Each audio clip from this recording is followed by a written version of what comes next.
Podcast, the place for all your gaming news, plus hot topics of the week.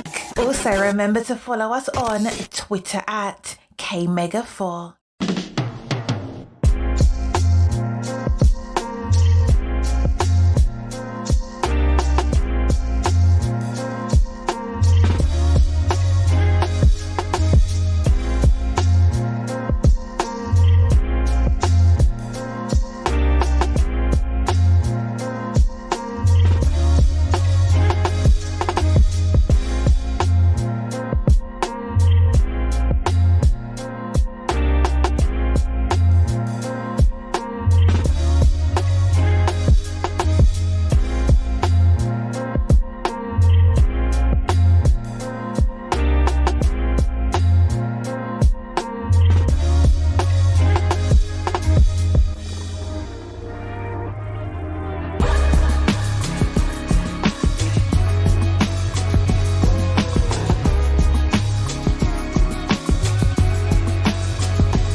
What's happening, everybody? The GRG podcast has returned.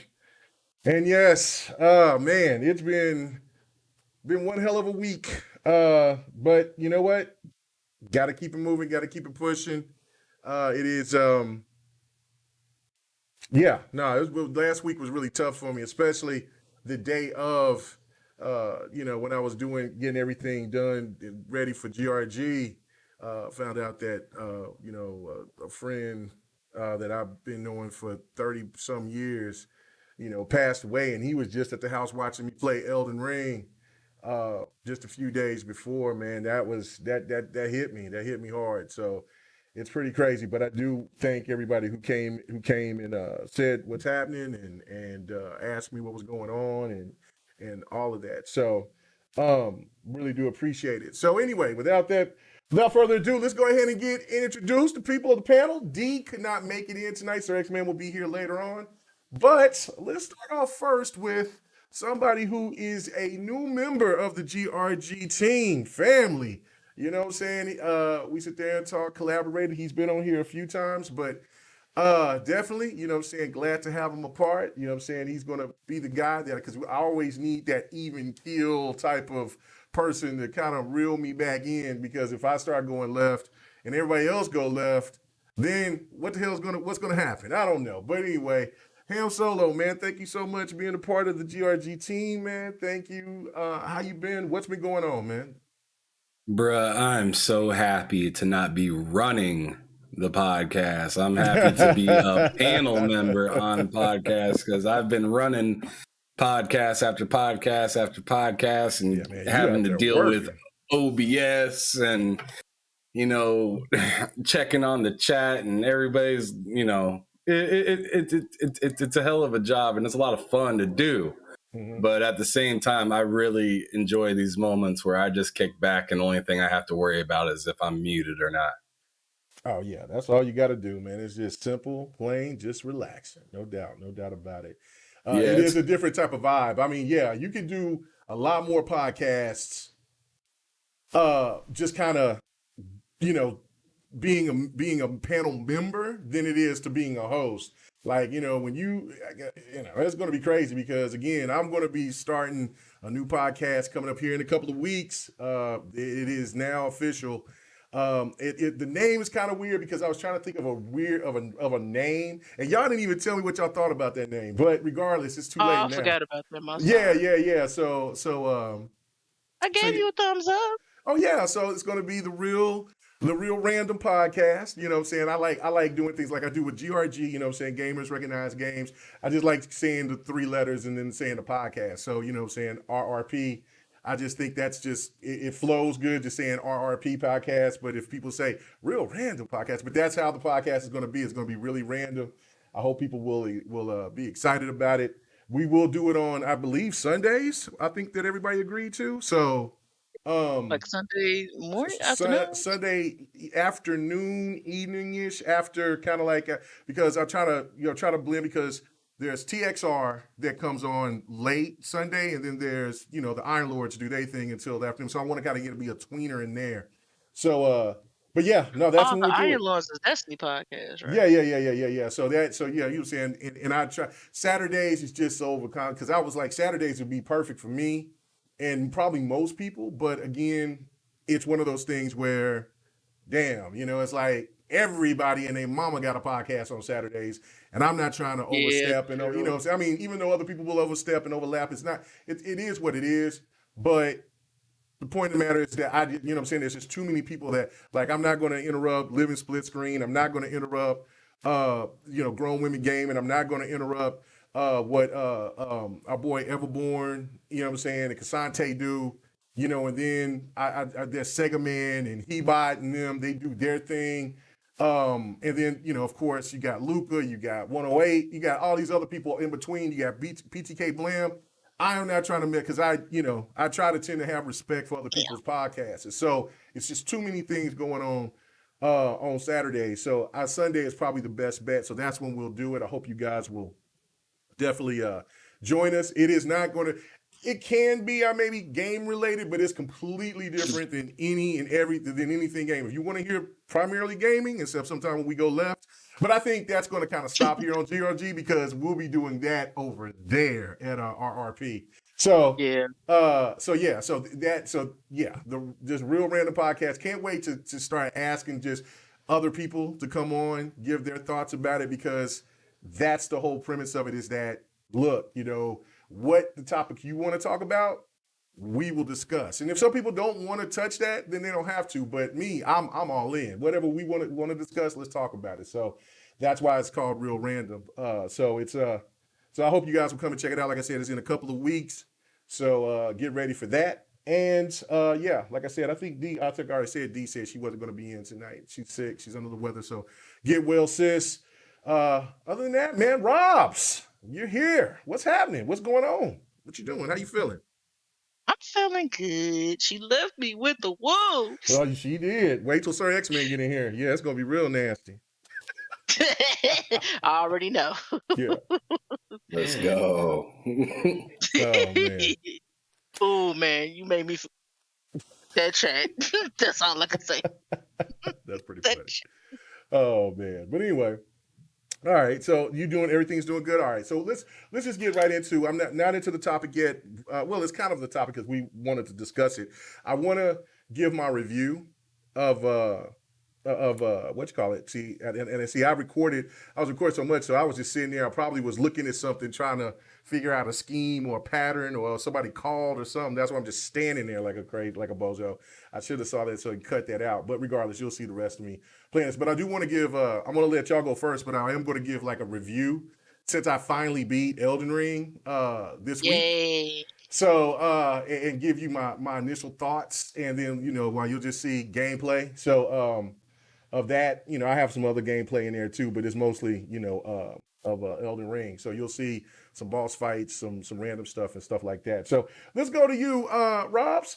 What have you been playing this week? What is the games that you want to talk about that you was having a lot of fun this week playing? Yeah, me and Sir X-Man have been streaming. Well, me and Andy as well have been streaming on his stream. A couple of Xbox games, get me into some Xbox games. Sir X-Man will do that. Yeah, we did Crackdown and Crackdown 1. Crackdown 1 and Crackdown 2. It's fun, but I think I told you about this. I have like a motion sickness with certain games, especially Borderlands. I cannot play Borderlands for the life of me. I tried, but yeah, like I think I could play Crackdown for at least about an hour or two, and and I started to feel woozy. But we've been heavily into Gears. Me and him been playing Gears 1 together. What was that, Sunday? And I know me, him, and D played horde mode on Gears 2. And when the remaster for 1 and 2 are totally different. They need to remaster all of them, honestly. For the the 360 ones. Mm-hmm. But I'm having a lot of fun with Gears. So whenever he's available, we'll start available. We could finish that up because I want to start the series. See, Um all right. and See, yep. So yeah. now you trying to get now next is trying to get you to Halo and Forza. Then you might be a Xbot after that. Let's go. We'll see. But So mostly I've been playing my Nintendo for the past couple of days. My Switch. I have been heavily into both Kirby, Forgotten Lands, and Pokemon Legends Arceus. They are both fun games, and different compared to their previous entries. Um, with Kirby, it's 3D, it's fully 3D, and it's kind of, if you play Mario Odyssey, Mario Galaxy, it has that feel to it. Those 3D Mario feel to it. Like, it's not like super, well, what I played so far is not like super challenging. So it's somewhat easy, but it's mad fun. Um, so like if you into that series, or if you into platformers, I say cop it. Normally I don't get full price games, but Nintendo, the Nintendo tax, they don't they don't like to drop they prices worth the life of me. So, but yeah, I play that, and I have been playing Pokemon Arceus. Uh, Arceus is very different from the previous entries. mm. Uh, You need to like explain that because I don't even what is that? what Pokemon in general, No, the you said Accurus. Oh, Pokemon Accurus. Accurus. Okay, that's the name of the. Okay, I Legend got you. Accurate, Yeah, yeah. yeah, yeah. Okay, okay, Like okay. it's not a mainland Pokemon game. It's not like the Mm-hmm. colors, like Sword and Shield, and now Violet and Scarlet, that's about to come out later on this year or next year if they don't get delayed. But yeah, it's not a mainline Pokemon game, but it has elements that looks like it's gonna go towards the new game. So you don't have to, well, not try to spoil anything. There's no gyms, so you don't have to worry about finding the next gym leader. There's you don't really have to battle Pokemon. Well, how it goes, like you can either, it's somewhat like Pokemon Go. You can, like, certain Pokemon you could just chuck a Pokeball at it, and that's it. You got your Pokemon. But there are some, since it's open worlds, there are some that's like aggressive. They gonna come at you. You like, oh, look at the cute little Pikachu. Pikachu like Pika, just mad as hell coming at you, and like you can get injured too. Like they will literally come at you and hit you with whatever power they got, and it's like if they hit you too many times, that's a wrap. Like, you will wake up, but you'll probably, like, you lose items and stuff. But yeah, it's mad fun, and it's a bit of challenge there. Pokemon games, like, I know some people think it's like hitting and stuff, but Pokemon Right, always been like, right. has some form of challenges. It's not like super easy all the time. Especially when you do gyms and try to catch certain Pokemon and try to complete certain things, because it's an RPG. It's it's like a traditional RPG. Hmm. turn based and everything. So, but yeah, it's mad fun. Um, it's really fun, and like I said, it's full price. Well, I mean, it's Especially Nintendo. What do you expect? yeah, it's the Nintendo. So I know me and D really don't do the full price games, but there's like certain games I get full price Mhm. once a couple of times a year, and everything else is like if it's not under $20, I'm not. So we're gonna get to some value talking here a little bit later Yeah, I on know tonight. later on. Yeah, Yeah, yeah. So we yeah, really gonna sit there. We gonna see if any of these services scratch the itch. Okay, but all right, go ahead, continue. That's fine. yeah. But that's about it. Okay, okay. Yeah, that's about it. What's I've been playing. I ain't really been with those the games I've been playing mostly. Yeah. Now, Sir X Man, she's sick. She hit me up, and let me know a few hours ago.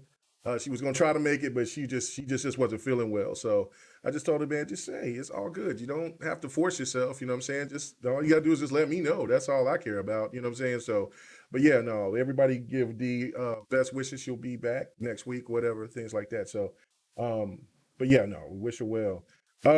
This was one of my favorite boss fights, even though this is my second playthrough, and I slaughter her. She killed me maybe about 4 or 5 times, but I really love that whole setting. I mean, this is I'm when I not really watching. started appreciating the game. Like, I'm like, yo, this game looks hot. Like, I mean, I really started to appreciate after this fight. But there was somebody said that he said I would like to see Microsoft plus Sony plus Nintendo plus Sega join forces, team up, and make a super ultimate console together. I mean, look, man, that's the ultimate April Fools of all time. I mean, the only way that would happen if somebody got bought out. So, you know what I'm saying? Somebody, you know what I'm saying? Somebody just bought them all, and there's really only one company that we know that could buy them all. So, so if you cool with Microsoft going ahead and owning all them, then I would be all for it. So, you That know what I'm shit ain't saying? gonna happen. That ain't ever going to happen because I don't see Nintendo Mhm. ever falling off. When I thought that they were, nah, man, no, they done. They done. True. They done. So, They always like have hit or misses on some of their consoles, but people gonna buy them games, like yeah, so especially the first party they're games. going to buy them. They are going to buy them. But Hmm. yeah, what about you? You have solo. What you been playing, man? What's the game of the week for you? Pretty much. What have you been really you know sinking your teeth into? Oh my goodness, I don't know what the game of the week is. I've been playing so many goddamn games. Um, I just beat Dying Light 2. Oh, okay. Oh wow. Beat Elden Ring a couple weeks ago. Hmm. Been playing Ghost of Tsushima. I'm late getting into that game. Um, Playing some Gran Turismo 7. It's a drag. Not really having that much fun with that right now. Mm. Um, Devil May Cry. Been playing that as well. The original one on PS2. Marlo Briggs. Been playing that. That's an old Ah, the 360 Oh, y'all been classic game. talking Marlo about that. Briggs. Yeah, Marlo Briggs, baby. And bruh, like talk about God of War, Yeah. but with CJ from San Andreas. Right. Pretty much. Yep. Exactly. Exactly. That game is probably if I were to choose a game of the week, that'd probably be it. Yeah, I try to tell people that game is fire, man. Like people, oh, you talking about trash? Because I first played it on PC, and I was like, man, see, what? Where was this game at? And then I found out that it was a 360 exclusive. Right. And I never knew it. I'm like, why I never heard of it? And so when I started playing it, of course he has the cheesy dialogue, and then but It's it a was so 505 game, yeah, man. They are but all cheesy and bro, weird. but when you got to the combat and then the storyline wasn't too bad. Like, but it was really fun to play. And it's definitely old school God of War. But you just got a brother over there just doing things, and he's chasing for he's trying to get his girl. You know what I'm saying? So it's Yeah. great. It's a great game, man. It is a fantastic game. Marlo Briggs. Matter of fact, that's where I named my dog from, was from Marlo Briggs. So yeah. So It's hilarious. Like that game is really funny. The cutscenes are like Like when you first start in the game, like the first like 2 minutes, you're like, what the hell is going on? Yeah, You just yeah, get stabbed dead in the chest. yeah. And then I don't want to spoil it for anybody that might not play it. I mean, that Sleepy might possibly Goblin's play it, talking but it's about it an old now. game. Yeah, yeah. The only thing, but you know, you could tell the game had a budget. But if they would ever bring that game back, like when they do I would play the hell out of that. I play the hell out of it. Like if they sit there and they put those sequences where they kind of chop them up and it's kind of like you see this sequence. Oh man, if they could cut those in the cutscenes, it'd be so dope. It'd be so dope. Man, that But game like is a really remaster? yeah, if they did a remaster of that game, man, sold it for $20, I'd be all over it. All over it. I'd buy it for 30. You know what I'm saying? If you do a true remaster, bring that game back, looking on how it would look on new, because it doesn't look bad at all. On PC, it looks fantastic. It's a little ashy on Xbox because they don't have those enhancements. Now, I don't know if they added it to those enhancements, so I need to go back and play it because I haven't played it on my Series X. It was on the only Xbox One when I played it then at that time and on PC. So I need to go back and look and see if I see any type of enhancements behind it. But yeah, no, it's so fun. God, it's so fun because it plays. There's old no school God of War. enhancement for Marlowe Briggs at all. Okay, yeah, It looks terrible. It looks ashy. Terrible. The PC version looks so much ashy. better. It's optimized. You know what I'm saying, and it's much more redefined. So man, it looks so much better on PC. But the game just flows, though. It just flows. But all right, okay, cool. But yeah, that's what I've been playing. I guess I've been playing a little bit of this, a little bit of that, and some Shredders is really fun. But I haven't got a chance to play game of the week, Marlowe Briggs. The least for the week is gonna go to GT7 for me. I just not feeling it so far. Other than some of the license tests and stuff like that, I'm just like, the haptic feedback is super dope in the game. But like the game itself, like outside of the race, like the racing itself isn't that bad, but it's actually pretty good, pretty fun. Like I said, the haptics are nice, but once you leave the race, it just feels awful. Like it doesn't feel that fun. Just navigating the UI and everything throughout that game, it's just it's not. I've been hearing that game is rough. Yeah, there was somebody that said before that it was that it was their game of the year, and I'm like, listen, for people who you like it, you love it. Like our boy Still Rain would say, if you like it, I love it. You know what I'm saying? But I'm like, what else are you playing? You know what I'm saying? Like I'm not understanding it, but it is what it is. For me, of course, it's been nothing but Elden Ring. I got over 350 hours into it. Wow. Yeah, man. And I'm not trying to, but I'm kind of close to getting all the achievements. But only reason why, if I would do it, is because I'm trying to get a couple of more things that I haven't got, and I'm doing and something that I rarely do when I beat a game like that is do a second playthrough. So that should tell you how much I like it. And surprisingly, I have a question. Yeah, go ahead. Do every boss have like a second form? Yes. No. Yeah. Are you watching this? Every main boss, yes, they have a second form. Oh, I guess. Yeah, every boss, every boss has a second form because, okay, this was the more creepiest one. Like I was like, man, this shit looked satanic. That's why I was like, ew. This dude, like here, I was like, yo, and he kicked my ass a lot. Like he kicked me about like 15, 17 times until I realized to use that serpent sword. But I'll be fair though, I didn't know. Yeah. I'll be fair though. Half the time I thought I was fighting a main boss, and I was just fighting another boss. Oh yeah. No, like you'll fight other bosses, but they're mid tier. But the mega bosses like this, no, they all have a second. What you call it now? The mid tier boss, which are, some of them are pretty damn hard, even harder than some of the mid tier. I mean, the regular bosses. They don't have second forms.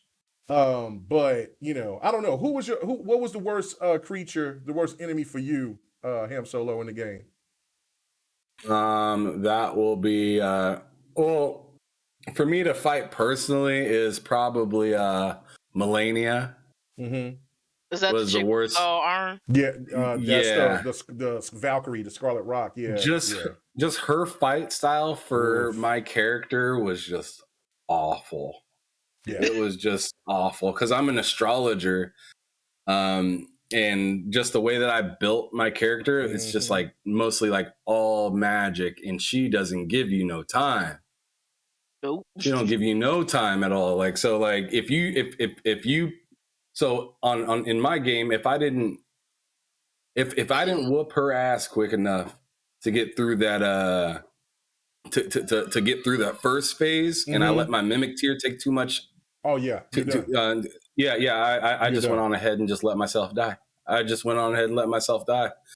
But yeah, I mean that was the hardest one. I've heard a lot of people say the Elden Beast was The pretty Elder Beast. bad. You beat the game before the patch No, because I Elder. didn't. Oh, okay. I You beat didn't. it. I beat it Okay. the same day after the patch came out, and I was Okay. pissed Okay. because I had the Sword of Night and Night and Flame, and they Mm-hmm. nerfed that thing Oh, way they down. nerfed that. Yeah, that was my Oh sword right there. wow. Yeah. So yeah, So no, I no went doubt. into go to versus Radagon, and I was like, "What the hell is going on?" And then I heard about the Yeah. nerf, and I was like, "Ah, damn it!" Yeah.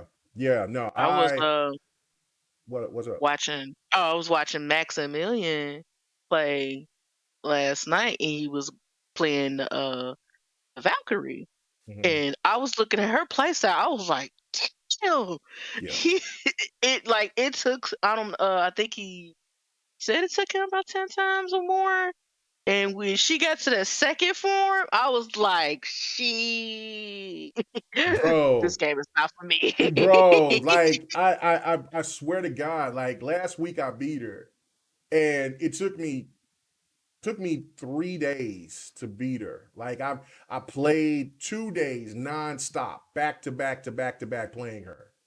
And then I I went had and to put tried the game down. She made me so well mad. I well had to yeah, put the game down for I like a had week. I went and I was like, okay, I need to do something with my class because I'm like you. I'm not an astrologer, but I'm a prisoner.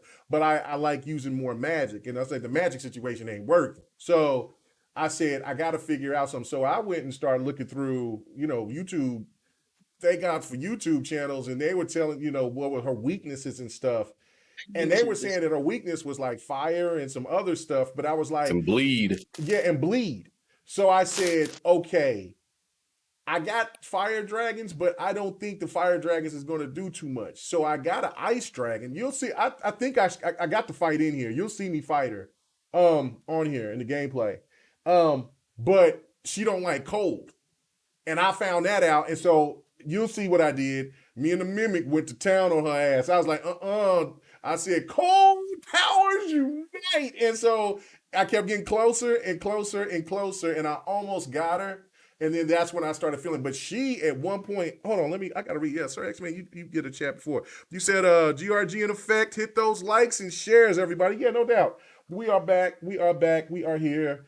Apologize for last week, but like I said, personal things. Yeah, I got hit. I got hit hard. I was not in my right mind hearing about my one of my best friends passing away. Been knowing him for 30 some years. Like, what?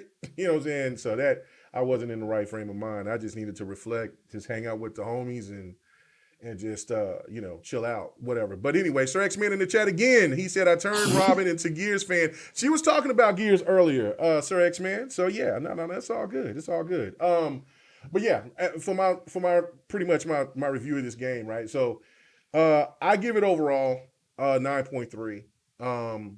I don't give games a 10 because I don't think that there's no game that's perfect.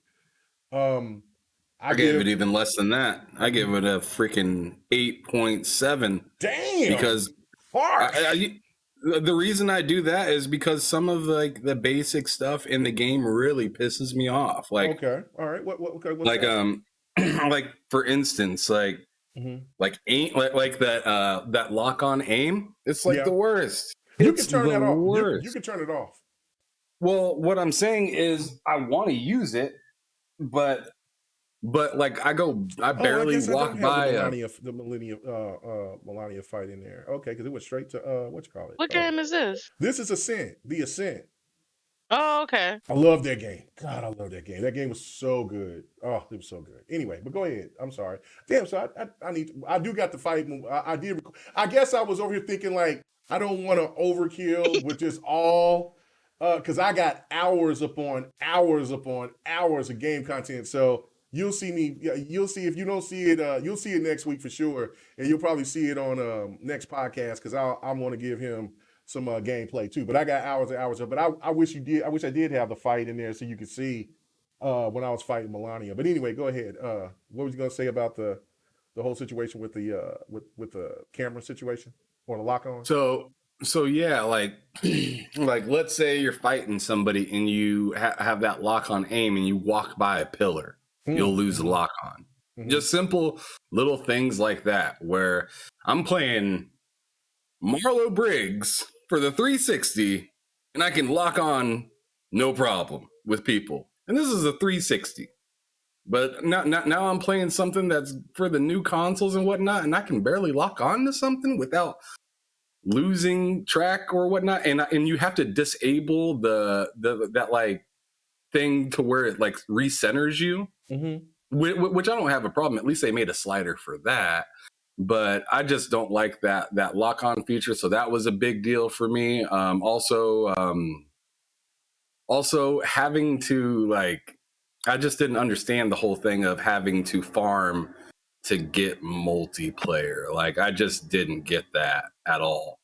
And just how ridiculous it kind of seems. I I really wish I could play more of that game multiplayer and just wide open running around just slaying bosses instead of like, hey, meet me there, call me, all right, I'm there, and then we beat that boss and then like go to the next place and call me in again, and then and like you'll do that over and over, and especially if you lose that boss fight, then you have to recall him in again and again and again, and it just gets annoying. Like that part is annoying. Yeah, I didn't know you had to farm to get multiplayer. I thought it came.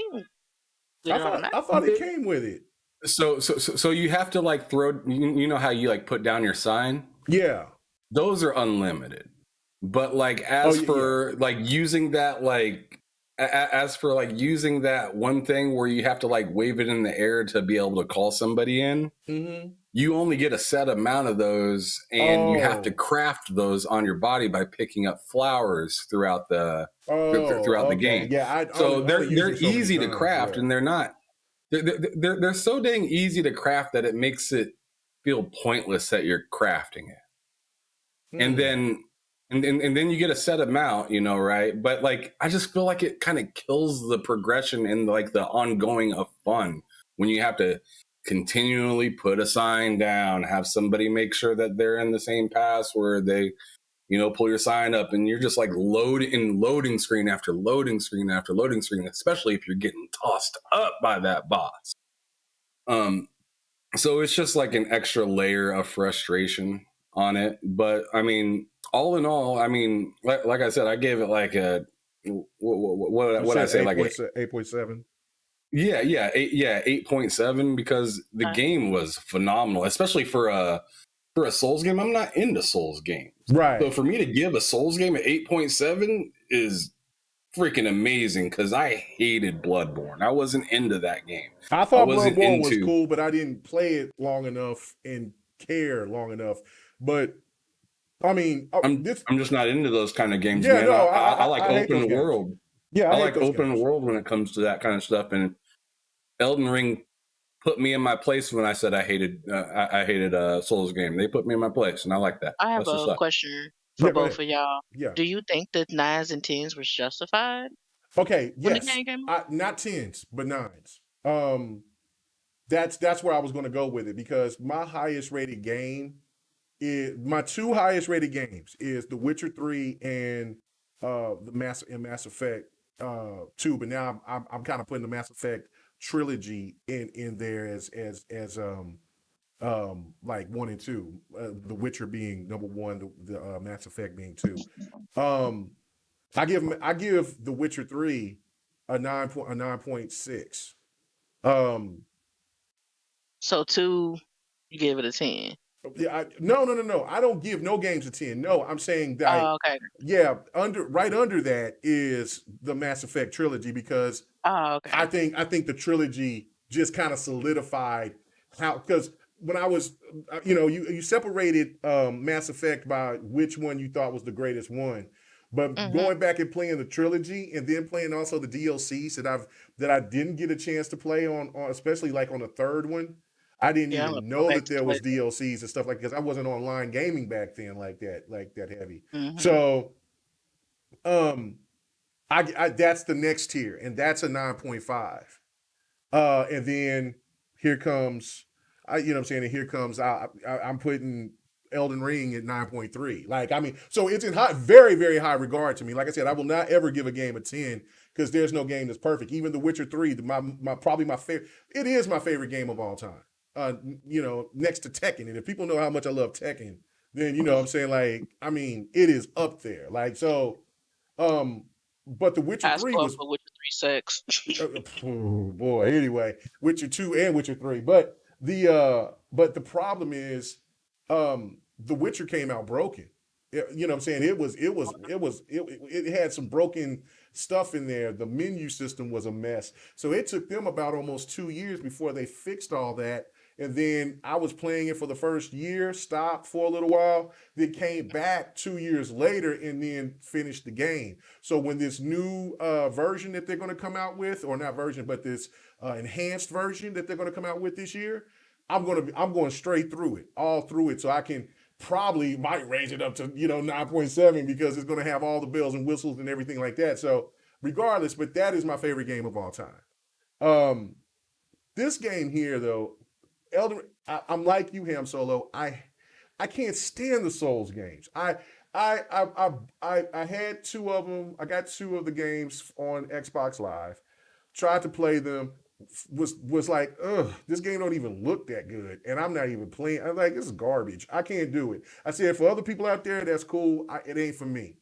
Bought Dark Souls 3 twice. I bought it on the Xbox. I bought it on the Xbox, and then I was like, once I had my PC built, I was like, you know what? Maybe it's because the Xbox is only doing 30 frames. I need to hit them 60 frames or higher and see. And the game still felt like trash to me. It looked a hell of a lot better than the other 2 games, but it just didn't. I just couldn't stand. I couldn't get past the first boss.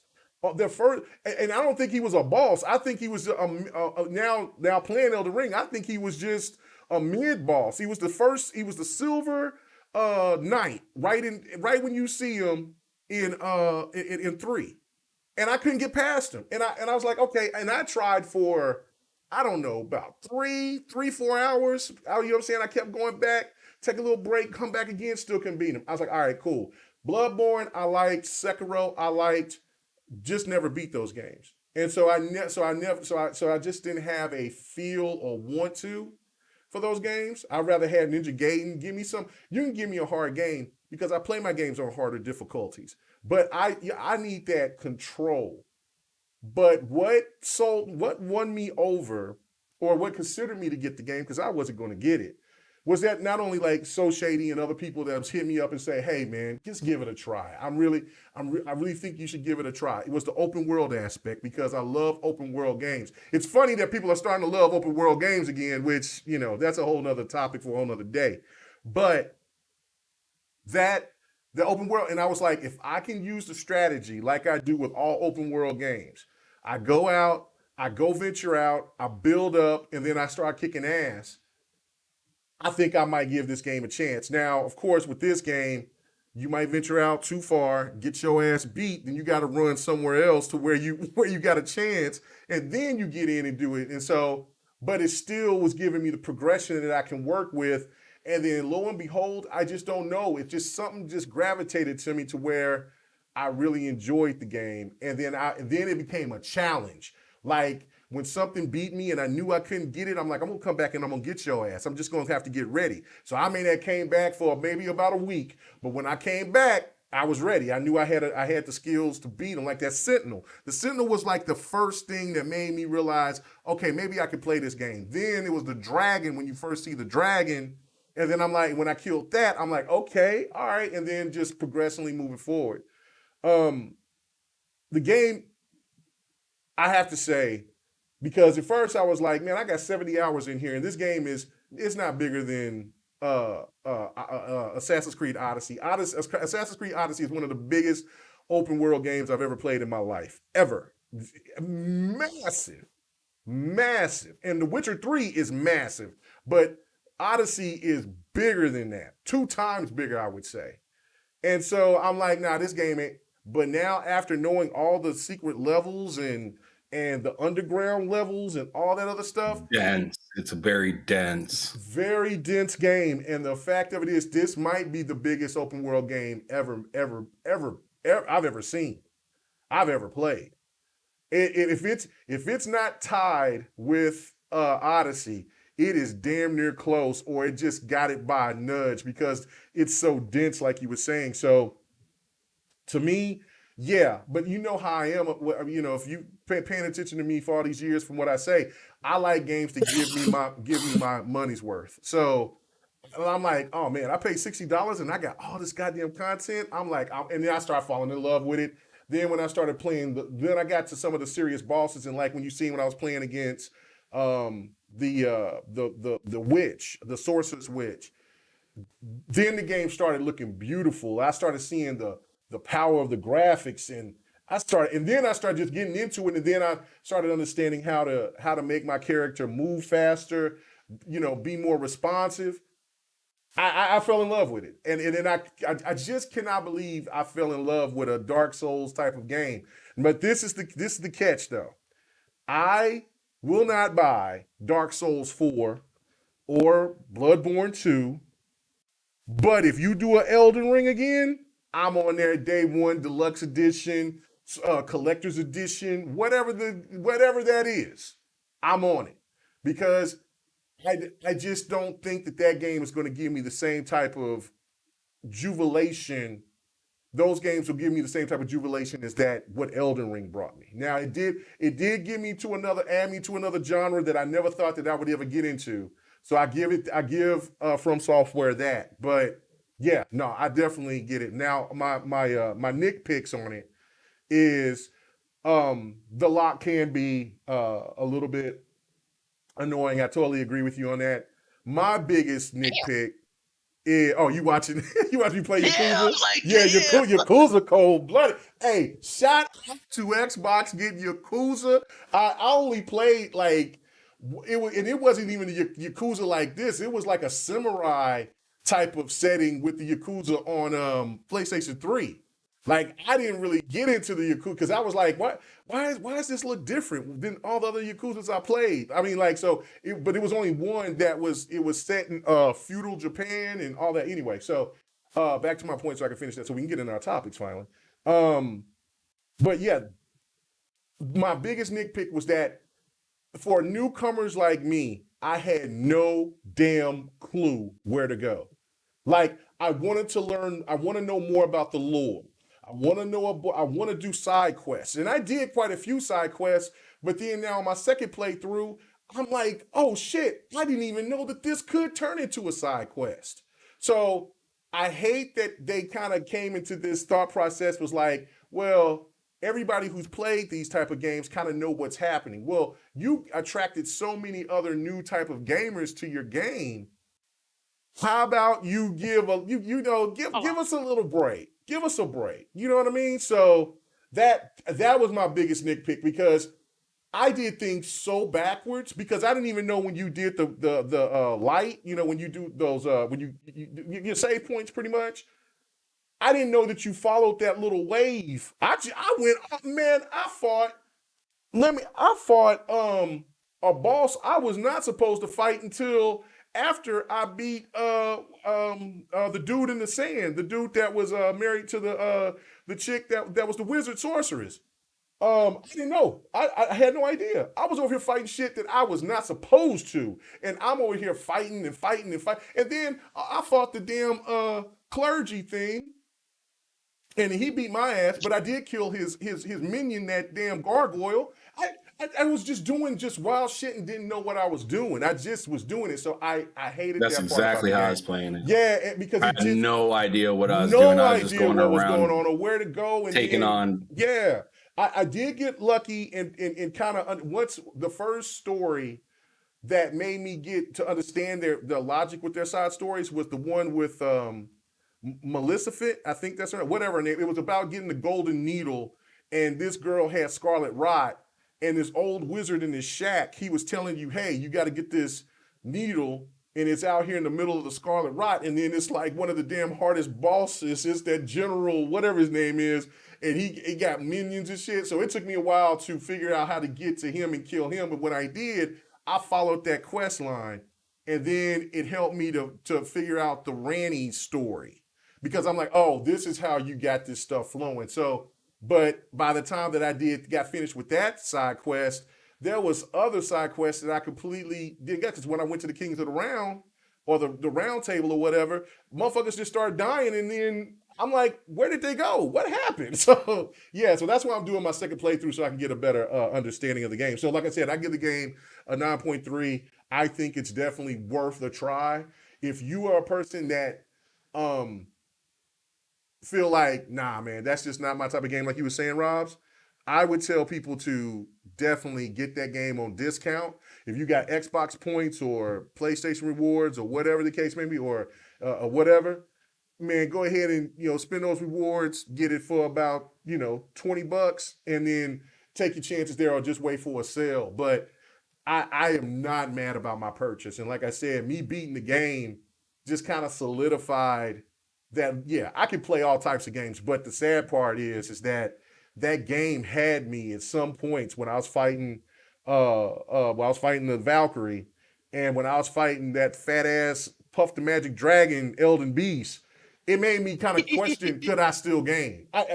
Old girl had me so I was mad, but I was getting depressed because she was beating me so many times. And if you ask Yobi or anybody else, like, I'm kind of this person that I will not take defeat easily. I am coming back. I'm coming back. And I mean, you're talking about hours upon hours. I mean, 8 to 10 hours a day playing this game. And I'm going 2 days straight I went 12 hours playing 12 hours, and she beat me all 12 hours. I really thought, like, maybe I'm just getting too old for gaming, man, because this shit, I don't understand it. I really didn't. So it got me to that point, and then I started feeling good about myself once I beat her. And then when I got to the Elden Beast, when they did the update, I said, oh man, and like you were saying with the sword, because that was my shit too. I got it maxed out and everything, and they nerfed it, and they nerfed the mimic. I'm like, what are you? Yeah. Okay. Yeah. So it took me a couple of days to figure out how to adjust to that. And then this week I said, okay, I'm going to go and change my attributes. I got one more attribute left.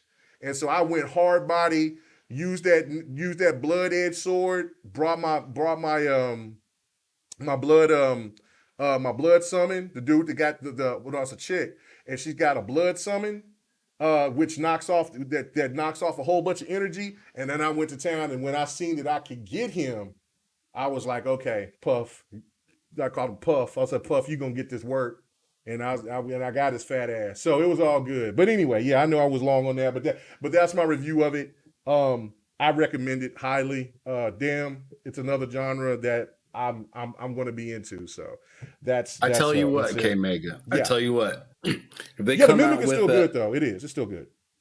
If they come out with an Elden Ring where it's open world and you can fight 2-player, yeah, just at least, yeah, and you can just run around and do that, kind of like Remnant from the Ashes, bruh.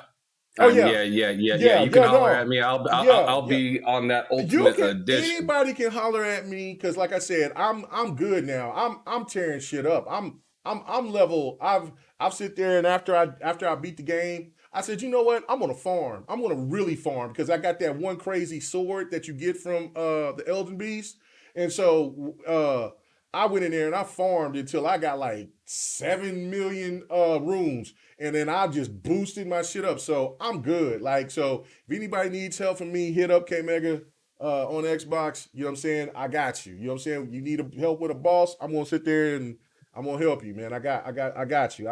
Because I know the pain. I know the pain. On that last part that you were kind of bringing up about being lost in the game, man, riddle me this. Why did I go out throughout the whole game without and beat Elden Beast and everything without using any rune arcs, without using any of that I didn't even power up have all stuff? the runes. I didn't know what that stuff even meant. I didn't even know what that meant. Well, me neither. I sit there and I was like, wait a minute. Like when you seen when I showed the very first video of me beating that boss and then going to get the runes, I only found that out through my second playthrough. I didn't even know he had a rune. Because I was like, why are these slots here? And I only got 3 runes. Like it just baffled my mind. Like I'm like, they don't tell you nothing. So it is what it is. So yeah, that's why I knocked it off, because it doesn't. I get some people like they don't hold your hand. It's supposed to be like that, but yeah, no. If you want to introduce other gamers into it, come on, give us a leeway, because the story is pretty damn interesting. I really did dig the story for what I could understand. I love the Ranny story. That's why I got the Ranny ending. I got the Moon and Stars, or the Age of the Stars ending, or whatever. So I felt some compassion about that. I hate that I had to do my the wolf head dude dirty, but I had, you know what I'm saying, you had to get this work, bro. You know what I'm saying? You going crazy. So it was so I really, the stuff that I could get packed with, I really felt it. But other than that, but it's a beautiful game. It's well worth everything. So I know I went extra long on that. So let's start GRG, ladies and gentlemen. Welcome. No, we talked about this before, that we was going to talk about these games and I was going to do this review. So here we go. So let's go ahead and talk about E3. E3's canceled. Again. And so I'm just going to go straight to you on this one, Ham Solo. What is your thoughts, man? Do you think that this is the end of E3? Because they did say that they're coming in 2023 and they're going to kind of put all their chips in the basket and go all out. But they said that was that last year, or I think the year before they said it, when they were when the ESA guy came out and says, yes, we will be back. We will start getting people back, things like that. And then of course they canceled last year and now they're doing it again. So do you feel like this is it? Or do you still think that there's an opportunity that E3 could make a return? They'll do some sort of last hurrah kind of thing, I think. But I do feel like a lot of these game companies are more willing to show off their. I mean, like for instance, a lot of people are calling for Xbox to have like state of plays, kind of like PlayStation does and whatnot. Mm-hmm. So I think we're gonna see a lot more, actual, like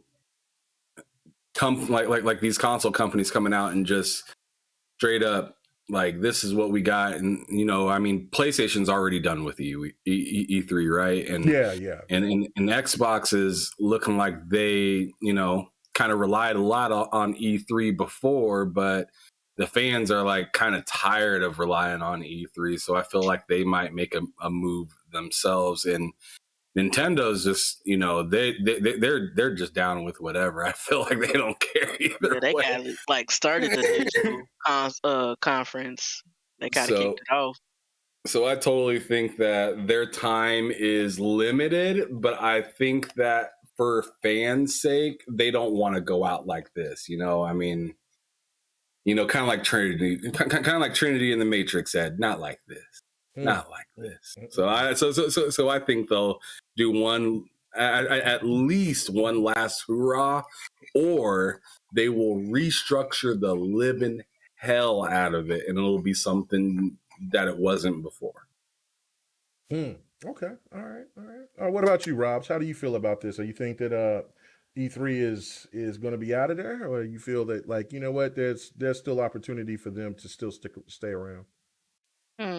Because I'm not sure, because they could just go straight digital, but they canceled this year. They didn't even do digital this year.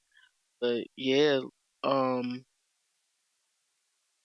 I kind of agree. Like with solo, they might do a last a while, or they might have just a couple of years in them.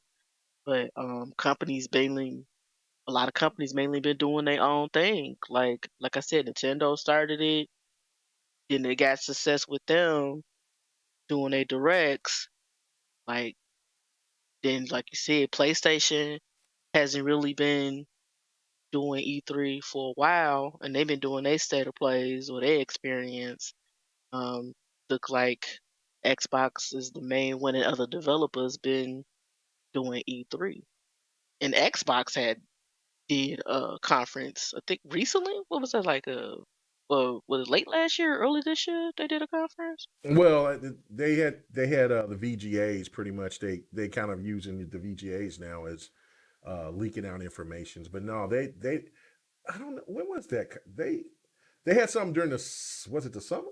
I can't remember. I don't know. I don't even keep. I Yeah, can't keep up. I can't keep up. I know a lot of people be yeah, asking for it, stuff like that, but I don't keep up. I don't keep up. Once it's done and we talk about it, it kind of leaves me. Point is for me is that Xbox, or I feel like a lot of people are just looking to like see what they want to see, where they want to see it. They don't want to have to deal with all right, I gotta come to day 3 of E3 for this. Like, can you just do your own thing so I don't have to wait on E3 to do it? Or like it'd be more surprising and be a little bit more fun. Like when a state of play comes out and you hear about, state of play this Friday, like it's exciting. You look forward to it. You're ready to see it. When Xbox says we're going to be showcasing a bunch of new stuff at E3, it's just kind of stale. It is kind of stale because it feels like, oh man, that's like 3 months away or 2 months away, or we're not really going to probably see anything until next year's E3, and that's not what you want to.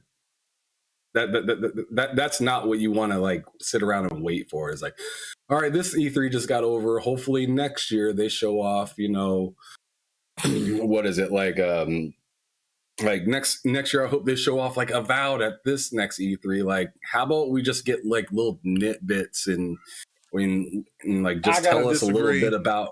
I I think got that's what I they've been getting Yeah, we with have been, companies. and I gotta disagree. Like, I don't know if you've been to E3, and see, and this is I don't like saying that to people if they haven't been to E3. Like I'm trying to be like a snob because I've been out there, because that's not the case. It's really not, because look, I'm just a regular person. I live paycheck to paycheck. Well, shit, I'm living off of, what I'm saying, 401k for my injuries now. So it's not, what I'm saying, so until I can figure out, get myself together, get my back surgery and shit. But what I'm saying, I ain't no rich dude. But and it does cost a lot of money to get out there. Like, I mean, because you got hotels, you got California is not cheap. Hell, I bitched about the water being $7. I'm like, what, water is free in Oklahoma? What are you talking about? $7? What? Well, okay, whatever. You know what I'm saying? Thank God I came with enough. But um E3 is the experience.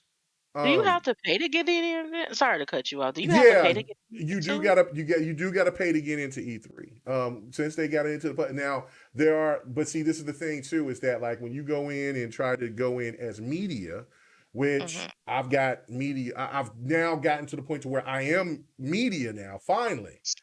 Um, Now I don't know if it will be different once we get to a point to where we got to go out there, and then Hmm. what I'm saying. But you can only, but that's why a lot of the journalists and stuff like that didn't like certain things, because if you pay one fee, you got them in. Then the ESA changed up on them and was like, nah, everybody got to pay. So then that caused other issues. And then when they started bringing the public in, that caused more issues too, because you had competition, like people like me, content creators, to come out there and go talk to people and shit too. So, um, like I said, I don't want that to come off like a snob, because it's not like that. What I'm trying to explain though to people, which it does break my heart when I see people that's like, oh, good rims, V3 needs to go away, whatever. You know what I'm saying? Nobody cares. You have to experience it to understand why the people who do go feel the way they do, and why. it means so much to hopefully for them to hold on to it, because the the the the the friendships you gain, the just the I don't know, just the whole vibe, because there's no kids there. It's all an adult experience. When you get invited to those exclusive parties, when you get invited to certain things and get to talk to certain people, and it's this and it's that, and then you just talking to somebody who's just now, because that was my very first interview with somebody. I didn't have the cameras or anything when I went in 2018. I had my phone, and I recorded it, but of course the quality wasn't as good as I wish when I came the second time, and when I had some better, but then of course I didn't have enough memory, and so I was like, oh shit. Well, you know what I'm saying? And I'll say, so when I go back again, I'll have everything established and more compact and together going in, because it's something that you have to learn. But seeing these people that just coming on the scene, they out there trying to grind, and they working on a little indie title, and they are willing to talk to anybody. They just want to just have somebody just, and you can see them, and some of them are young kids, some of them are people our age, and you see that, look, they love what they do. And to get to talk to them, to get to see their experience, and especially if they blow up, and then then you got like a camaraderie, and then it's just a special place. And again, the cesspool of what we see on social media all the time is not there. Like, it's like you feel like you're in a whole nother universe, another dimension, like you just stepped into the multiverse or some shit, because you're like, where's the fanboy and fangirl at? Where are they at? And then when you see somebody dressed in PlayStation gear at an Xbox event talking about how dope this Xbox game is, it throws you back. Like, what? Wait a minute. Hold on. This ain't real. I'm standing at the Sea of Thieves line, and there's two PlayStation dudes that's in here just excited as hell about Death Stranding. And then they talk about how excited that they are for Sea of Thieves, and they're getting Sea of Thieves fake tattoos. Like, it brings back the essence of why we all love gaming. You go to the Nintendo event, you see people dressed up like Nintendo characters, grown-ass men and women, and they just having a ball, getting the chance to play games that's going to be coming out maybe a year or two. Like, I played Biomutant 3 years before the game came out. Like, there's so much, but there's so many great things and memories that I'll never forget, just by going for E3 for those few years. And that's where I think a lot of people don't get, because from where your perspective is, Ham Solo, you're right. Like, it's like, you're watching the digital, so some E3s are good, some E3s aren't. But yeah, go ahead. I'm sorry, go ahead. But what I kind of want to, what I was trying to get across to you, which I feel like kind of got overshadowed a little bit, is that like I 100% agree with you about how important events are and whatnot. Yeah. Like, I really want to go to an E3. I've never been to that. It would be so awesome. So awesome. Like I get that. And I don't think Xbox should not do E3. I just don't think we should be over reliant on E3 for information.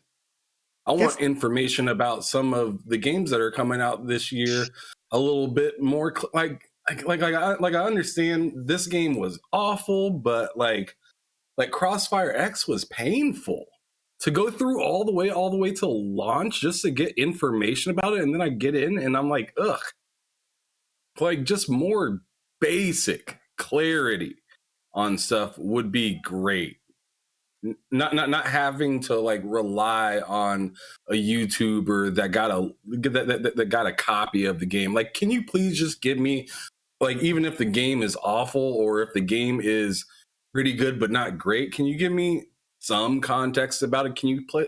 Can you show like for 5 minutes what the game is? I mean, if it stinks and you don't want to do an hour-long Xbox state of play, just do something for 10 minutes and be like, here, this is what you got. But see, there again, I got to push back, because Xbox did have that, and everybody shitted on it. Bruh, Everybody, they you know showed they that, did. Yeah, you know they bruh, did. they showed the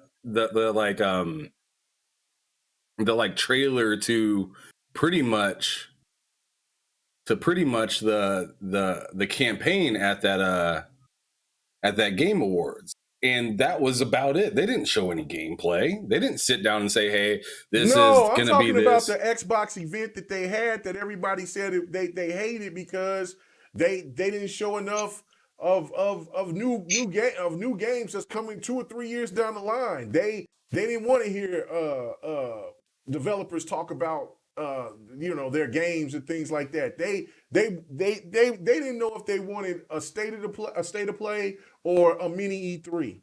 That's what I'm talking about. People in the chat, please let me know.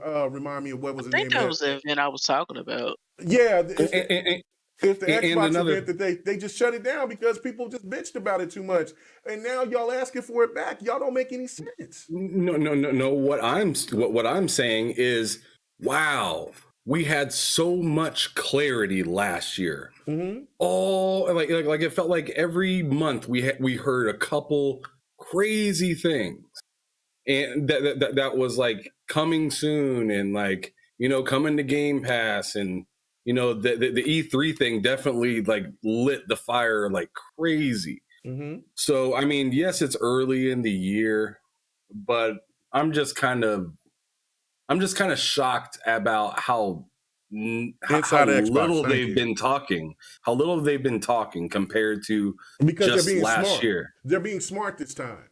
See, this is when you see the difference between a confident Microsoft compared to last gen, a scared Microsoft, or I should say Xbox, because You were saying they were scared last year?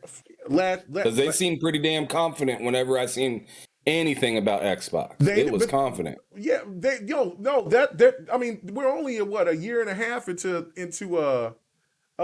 this gen. So yeah, of course, they started in 2019 showing you at the VGAs before they came to 2020 to sit there and let you know, hey, we here now. There ain't gonna be, what I'm saying, ain't gonna be no scared waiting on, we gonna try to here we go.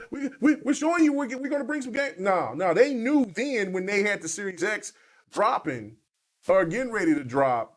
When they sit there and they did that in 2019 to let people know that the Series X was coming that following year in 2020, that all games were done. And so okay. And you can, and again, I love the pushback. And so Rob, if you got the pushback too, please let me know. But this is the deal. The Inside Xbox stuff was supposed to be that kind of alternative from PlayStation, the PlayStation little events that they do every other month or something like that every month. And so what their version was, what they want to have interviews to, I love that type of stuff. I like to hear what they got to say. Yeah, some of the stuff was cheesy and some of the shows weren't the greatest, but they gave what the gamers were asking for. But then the gamers was like, well, that's not good enough because everybody wants, and this is the problem where the PlayStation community always fall flat on their face, especially these so-called insiders, because every event is supposed to be like a mini E3, and there has only been maybe 2 state of plays, that's the name of them, state of plays that were really epic. There was only 2. All the rest of them has been average at best. And then, you know what? People always keep falling for it. Oh, they go and talk about acquisitions. They never do that because that type of stuff's supposed to be, what they've been doing now, they've been dropping bombs secretly because those are the type of things to get people to react and get excited because they come out of the blue. And while Xbox is quiet right now, they're confident. And they're just waiting to see what Sony does. They're waiting for when we get into the point about PS Plus. We'll talk about that. But they're waiting to see all of that. There's supposed to be rumors of these acquisitions. We'll talk about that. But the point of the matter is that they don't have to. Right now, they're outselling PlayStations. Right now, the Series X is out there in the wild. It's back in the wild and it's number 1. It's number 1 sold. It's the number 1 selling product on Amazon. electronics wise, I believe. I just seen number one. I posted it earlier today. Yeah, I saw that. It's still. I think is it still available on Amazon? See, and I don't know. They might be sold out, but then the S is like number two, and then in Japan, the S is selling crazy in Japan, like it's never been before. So again, they are in all positions to sit there and just sit and wait and see what the competition would do. Because if you knew how Sony would do it when they were in full competition, full confidence last gen, they just waited for Xbox to sit there. Here you go, guys. And then people would say, oh man, that looks dope. I might get into that game. And then Sony would drop something right behind it to let you know they ain't got shit like we got. And that's all Xbox is doing. So I don't get all this impatientness when we got so many, and I don't even know if that's a word. I might be on my Jesse Jackson. So is impatientness a word? I don't know. I don't think it is. But people are so impatient that the problem is, we got so many goddamn games to play already. Why are we still asking for more? You see what I'm saying? So I don't know. Push back on me. People are not satisfied. Yeah, I'm not asking. Hey, bro, I'm not asking for more to play right now. I'm asking for a little just information on what's kind of going on, because so many things right now are up in the air without a release date. Yeah. Many things are up in the air right now without a release date. So it's okay. So I feel like it is fair. Mm-hmm. If you are somebody that has been around with Xbox for a long time now, you have heard it's coming for a long time. Mm-hmm. So the more you kind of hold back a release date and then have no information but these just, really just kind of no information about it. Of much like what have we like we heard a little bit about what Avowed back in the Game Awards. Is that right? Yeah, I think it's the Game Awards. Yeah, the Game Awards. Yep. That's the last time I heard anything about them. Mm-hmm. You know, and commercial. But what if the game is not ready though until 2024? You still want to keep hearing about it?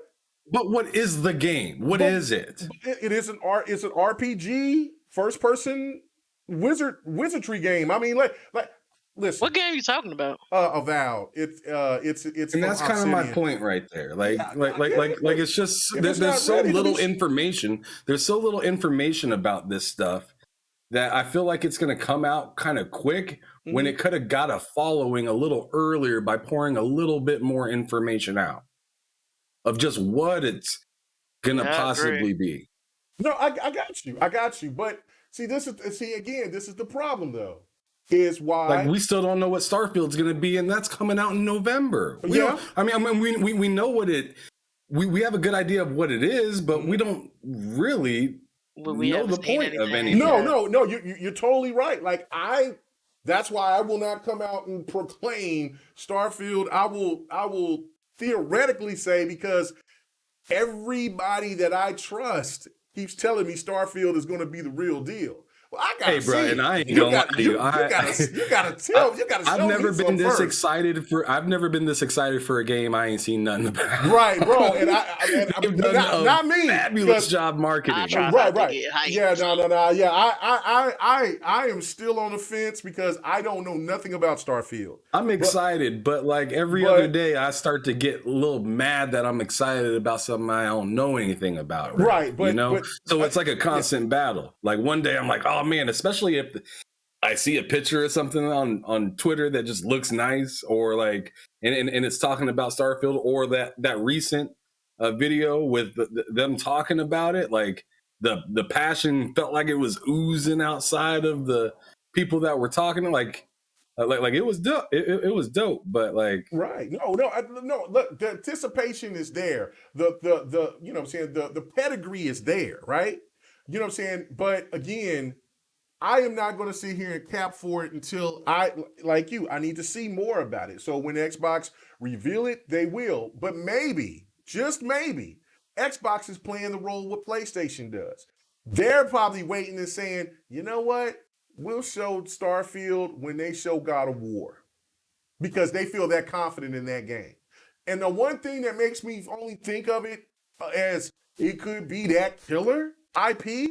It's because Sony wanted it so bad, and then Xbox was like, you know what? Nah, bruh, we gonna buy this whole damn company. We gonna take all this shit.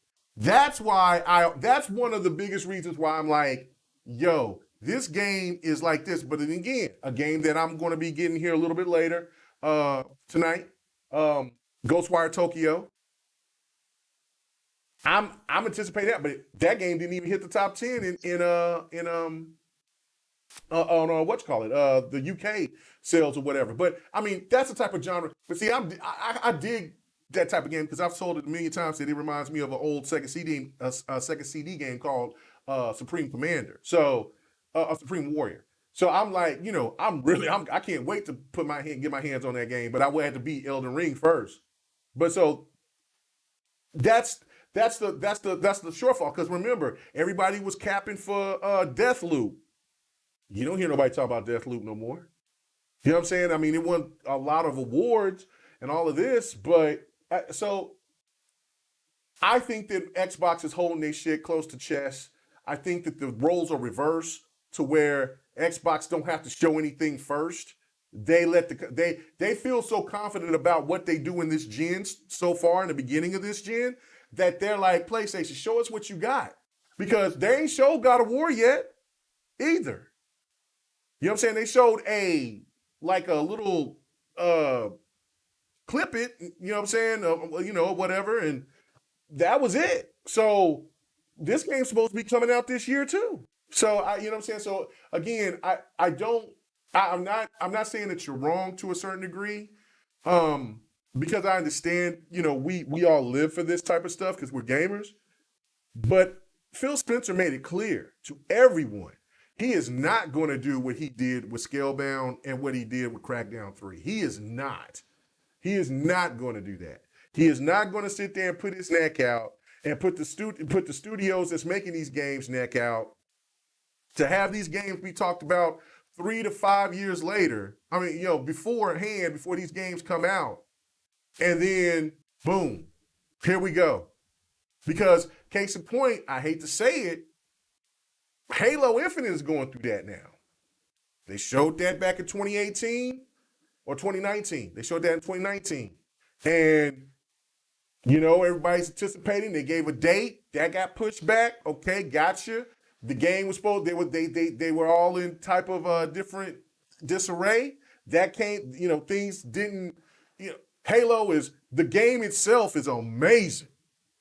But there is no content for anybody to sink their teeth into now. And that doesn't work when you're trying to do a game as a service. So it's that problematic situation where Xbox was trying to take this game to a different type of degree. And if they didn't show that game in 2019, they showed it in 2020 instead, nobody would be tripping. people would be ready for, like, man, I can't wait for Halo to come out, or I can't wait for Halo to do this, and they could probably have all their ducks in a row and drop that game this year, and we might have everything that people have been anticipating, but now people are bitching and complaining, and rightfully so, because the content isn't there. I'm going to always cap for Halo. That's my favorite franchise. That's one of my favorite franchises out there, but when I play Halo, I'm like, damn, I've been there, done that. I want to see more maps. I want to see more stuff. This game is too good. It's too damn dope for it not to have it. And I think that's why Phil is kind of like, nah, man, Starfield might need to be here. And we might need to place it when PlayStation say something about one of their big titles.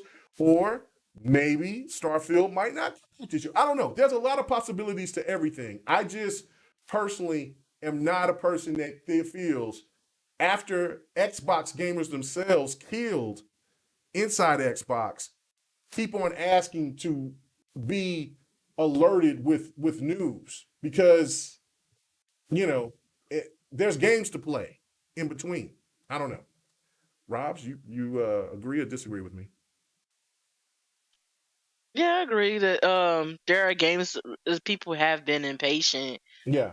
So there's just so many games out, and especially in the beginning of this year, it's been across the board. It's been games on all three of the main consoles: PC, is so much, and especially people got backlogs like moi.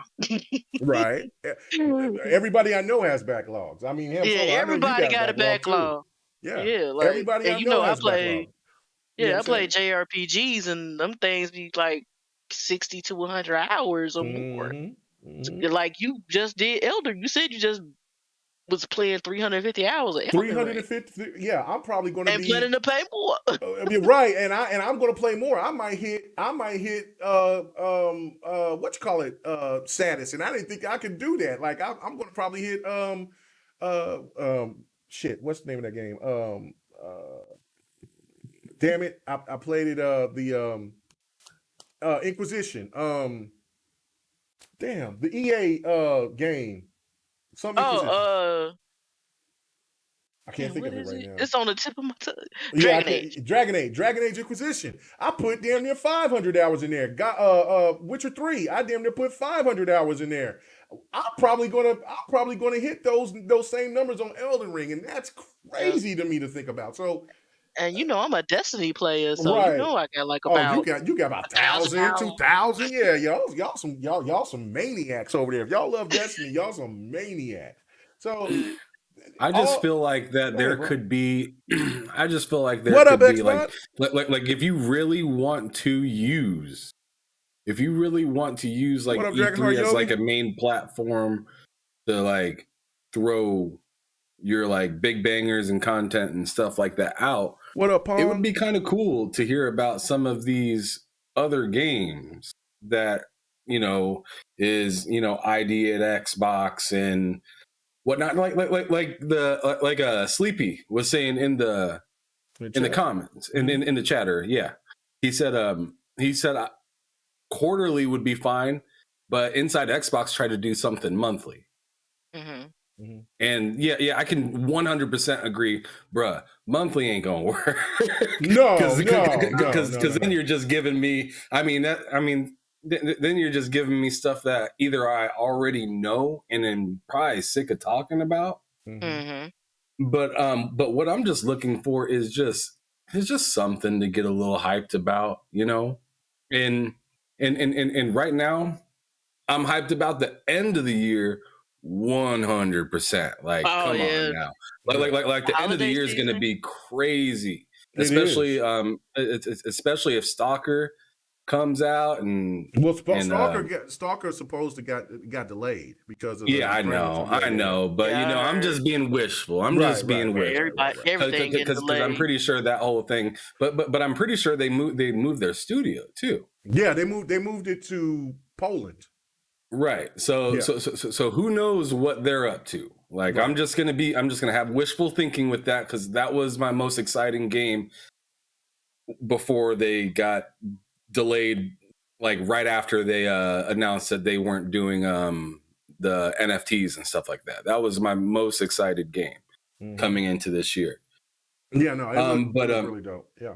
But yeah, so there's the possibility of that. But then also Forza Motorsports, I'm interested to see what that's like, and especially since I got GT7 to just kind of compare and contrast and see which one's more boring. There's no comparison when it comes to Forza Horizon to GT7. I'm a Horizon kind of driver, so like I'm a GT either way, I'm probably gonna like GT. I'm a Forza Motorsport and a GT Motorsport type of fan, but Horizon, just for what it presented, what it gave, how it looks, how it feels, how it plays, compared to GT7. I mean, look, man, I sometimes people just got to stop trying to cap just to cap. Like, I mean, look, GT7 is not on the same level as what Forza does. Forza is now the king of racers. It is apparent. It is beyond apparent now. And it's okay. It's all right. GT should never go away. It's PlayStation's #1 best selling franchise. But there is just no comparison between the two now. Like when Motorsport comes out, there are people going to try to do some kind of comparisons, or they won't even talk about racers, because I think what they're going to do, they're going to slap the shit. They're going to do a Will Smith. on on GT7. So Damn, just, a no, fresh it's gonna be skippity paps. it's gonna be nasty. It's gonna be nasty. And I 100% agree with you on that, because like I said, I'm playing GT7 right now, and like I went through my B and A license already, like completely got gold on all of them but the very last one for the A. I got silver on that one, but I got gold on every single other one of them. Probably will go back to that because I don't like taking L's. But what's it? But like the main issue that I have with GT7 is like it's the UI, probably just like getting around and like figuring out what the hell is going on. And then two other things that I don't like, didn't really enjoy about it was you can't sell cars in that game, like at all, because there's crap that I won't use that I remember back when I played GT, like, and I'm going way years back. Yeah, no, you could sell those cars. But when I played like GT2, my favorite part was getting rid of the crap cars to soup up the car. Up the other cars that you like. So like, and I think when I'm playing a simulator, it's like realistic, right? I have to pay all this crazy money for a car, but why can't I flip it? Like, you know, there's literally a spot in the game that's called used cars. How do you have a spot in the game called used cars, but I can't sell a car? But you can't sell a car, right? No. like how does that make sense to me? Try hard fan, it's all good. You can enjoy the game for what it is. I've played GT7. I know how it feels. I played GT Sport. I know how that feels and plays as well too. And they aren't too far away. They aren't too far apart. They aren't. GT7 is better looking and plays better on if you play it on a PlayStation 5. If you play them both on a PlayStation 4, they don't have that much of a difference. Trust me. So that's the you know what I'm saying? Listen, I've supported, there's only one GT that I have not bought, and that was Spec. That was the only GT that I never bought, was Spec. Every other GT I bought 1 all the way to 7. I just don't. I put my time in it. I said, okay, cool, I'm out. I don't care. You know what I'm saying? It is what it is. I'll jump back. Just like with GT Sport, what I'm afraid of, which I probably won't allow, that I gave more hours of dedication into GT Sport than I probably will into GT7. You know what I'm saying? Because that was one of the reasons why I was looking at it, was like, okay, look, I'm going to always support the granddaddy of them all. But you cannot, and I repeat, you cannot sit here and try to, and look, for whoever likes it and loves it, that is great. But to compare it to the competition that's out there, and then people trying to say that, well, this game is better. Yeah, it's the eye of the, it's when you do the look test, the smell test, the feel test. Nah, man. It's not even close. I don't want your microtransactions. That's what it feels like to me when I see that. I'm just like, yeah. I don't want these cars. I don't want to spend money to buy cars, but like there's a used car lot, but like, my God, it just doesn't make any sense. I'm sorry. Go ahead. Sorry. I just want to, because this is very important that you can add to your point. Okay, so Try Hard Fan is saying selling cars is coming in this month's update. So it was like something that was made in the game, and you just held it out because people complained. Much less impressive. So, but the last thing, you're right. You're right, Ham Solo. Yes, it was. If they're going to put it in an update in the game, it was already implemented in the game. They just want to try to milk as much money as they possibly can up front, because gamers are compulsive. We got to get it right now. Yeah. and then the last thing, which I could probably just get better on, because I'm just like learning how to play the game and stuff still. But like, I don't know about anybody else, but bruh, like, I feel like the speed feeling in that game. I was looking at a side by side of Gran Turismo 1 versus Gran Turismo 7, and I'm not going to sit here and say, "Oh man, Gran Turismo 1 looked better," but I could tell when you were moving in Gran Turismo 1 really easily, even Gran Turismo 2, Gran Turismo 3. With the lesser cars, I could probably agree with you, but not when you get to the more. No, stop, bro. I can't when I get to a turn, I gotta pull back at some point. when I go to make a turn in that game, I swear to hell, I'm going like what feels like 15 freaking miles an hour, and I look down, I'm going 70 on like a freaking, like, what is it, like, called, like a hairpin turn or something like that. And you got a 5, right? Yeah. See, I got a 4. I'm playing it on the 4, so that's why I'm like, so until I give me a 5, or I'll buy it again if it's on PC. I don't know. Yeah, no, if it comes on PC, I'll buy it again. I don't got no problem. Like, I'll support Gran Turismo, but at this point, I know what the game is. I just know what it is. Sony just ain't gonna put. I don't know, man. Maybe Sony put in a lot of damn bread into it. I don't know. It just doesn't feel like it to me. And that's fine. You know what I'm saying? Look, when I sit there and go deep into the playing the game, and if I got a PlayStation 5 or if it's on PC, I probably will enjoy it a hell of a lot more. But playing it on the PlayStation 4 is just not my bag. That's why I'm like, I'm not going to desecrate Ghostwire Tokyo buying it on the PlayStation 4. I'm not going to. Now, I am going to buy Horizon Forbidden West on the PlayStation 4 because I'm going to get it for $60. I ain't worried about I ain't paying no $70 for no game. Unless it's a deluxe edition or something else. I'm not doing that. You know, Sony missed me on that. I'm gonna keep the first one. Wait till that shit goes. Yeah. I'll wait until it goes on sale. I don't care how much I might be anticipating want to play it. When God of War drops, I'm gonna be excited as hell. But if that shit say 70 on you know 7, well, it's gonna say 70. I'm gonna be like, all right, cool. We'll wait 2-3 months and it'll drop down. I'll get you then. I'm not worried about it. I ain't got no problem paying the 60. And listen, Xbox could probably change up the game and do that shit, but it's going to be the same thing because you know what I got? Reward points. I got serious reward points, and I'll sit there and I'm like, okay, baby, I got you. I'm gonna get it for 30 or 40. But anyway, all right, okay. Hey, but I ain't gonna sit here and act like Forza Horizon 5 was perfect at all. It's not perfect at all. It is not at all. So I hope nobody's taking this as if I'm just sitting here bashing. I'm just telling you simply a few things that I personally really don't enjoy about the game. The thing I really don't enjoy about Forza, still, I think maybe they fixed it. I think they are like doing an update, or maybe they just recently did an update, but I know they had an announcement about it recently. But like the online in that game is just awful.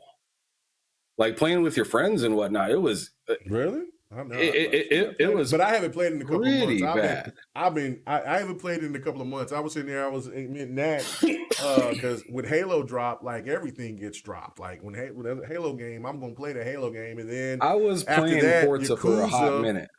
Well, I played it for a hot minute. I got to a level 20. I played it so crazy in that first 3 weeks. That it was nuts. I got to like 121 or what? I was at level 121 or whatever.